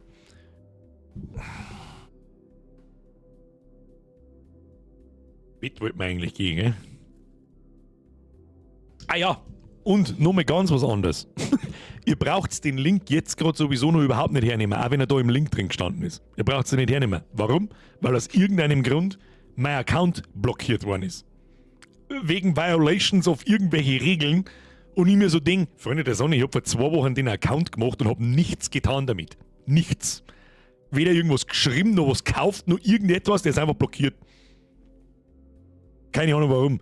Ich habe am Support schon angeschrieben und so weiter. Und deswegen wollte ich eigentlich auch noch nicht darüber sprechen. Deswegen soll man auch schon gar nicht mehr darüber sprechen. Und je nachdem, was jetzt da vom Support zurückkommt, vor allem wann da was vom Support zurückkommt, was da zurückkommt, dann fällt G2A sowieso auch wieder sofort weg. Deswegen ist es noch nicht in der Beschreibung da unten drin. Nur damit ihr Bescheid wisst. Weil dann fällt Instant Gaming weg, dann fällt G2A weg, dann schaue ich mir vielleicht noch mehr eine Runde um, aber dann war es für mich. Dann gibt es ja keinen Link mehr, wo man Spiele kaufen kann über mich. Ist mir dann auch scheißegal. Stirbt auch keiner. Ich nicht, ihr nicht, was auch immer. Ich hoffe, das ist in Ordnung. Mir geht es bloß darum, weiterhin die Philosophie des Kanals aufrecht zu erhalten. Ich sitze mich da nicht her und suche mit Gewalt jetzt einen sehr einen Link, damit ich sage mal, die 30 €, die mir MMOGA da im Monat überweist, weiterhin haben kann. Sag ich, wie hat der andere gesagt, deine 30 € piss dich! Späßle! Mama Motte, mehr als über 43 Monate. Eftel ist Bürger in Holland ein Schimpfwort. Das kann gut möglich sein, ja. Gerhard schreibt, nein, machst zur Not halt Werbung für Honey. Das hab ich, da muss ich mich auch noch, ich hab's mitgekriegt, grob, was da los war, aber ich weiß halt nicht genau, was Honey ist und so weiter. Ich muss mir die Videos einmal anschauen. Der Brucke schreibt, ich mag's meistens da warten und hau die Spiele, die ich mag, auf die Steam-Wunschlisten und warte bis zur nächsten Aktion. Bei Steam taugt man halt einfach, dass es zurückgeben kann, wenn es irgendwas hat. Das stimmt, deswegen ist das fucking Steam auch der Platzhirsch Nummer 1 und wird's für immer bleiben. Aber Chlorviech macht auch Mist, Sigi bei meinen Kindern Negativ-Buff. Chlorviech macht auch Mist, ja, das höre ich immer wieder. So, meine Damen und Herren, jetzt gehen wir ins Bett. Haben wir Perle-Aussetzung? So, du wisst, da haben wir eine sehr kurzweilige Perle-Aussetzung mit Balatro. Ich kann sehr gut verstehen, wo die 100.000 positiven Kommentare herkommen.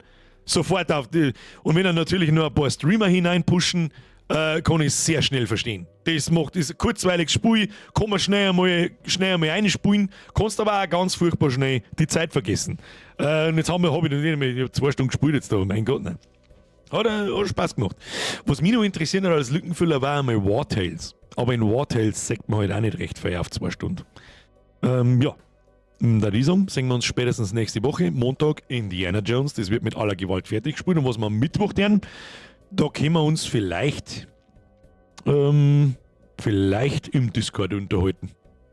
Vielleicht War Tales. Vielleicht. Haben wir sonst noch irgendwelche Indie-Games, die ich nicht auf dem Schirm habe, aber ganz geil werden? Mal gucken. Vorschläge ab in den Discord. Discord findest du, wenn du im Chat Ausrufezeichen Discord einschreibst oder in der Beschreibung.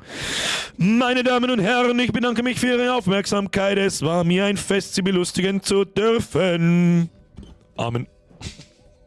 Schleicht's euch. Vielen Dank fürs Zuschauen. Like nicht vergessen. Kuss auf die Nuss. Ich wünsche eine gute Nacht. Danke für die ganzen Donations. Danke für die ganzen Mitgliedschaften. Danke für die alten Mitgliedschaften und Resubs. Kuss auf die Nuss. Triple F für die Moderatoren.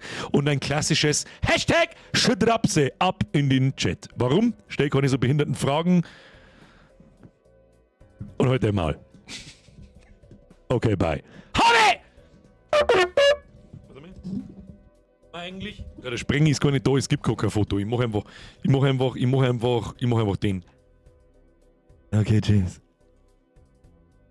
So, triff jetzt im Augenwinkel den Button so für Ja beenden oder nicht? Oh, scheiße, ne. Okay, bye.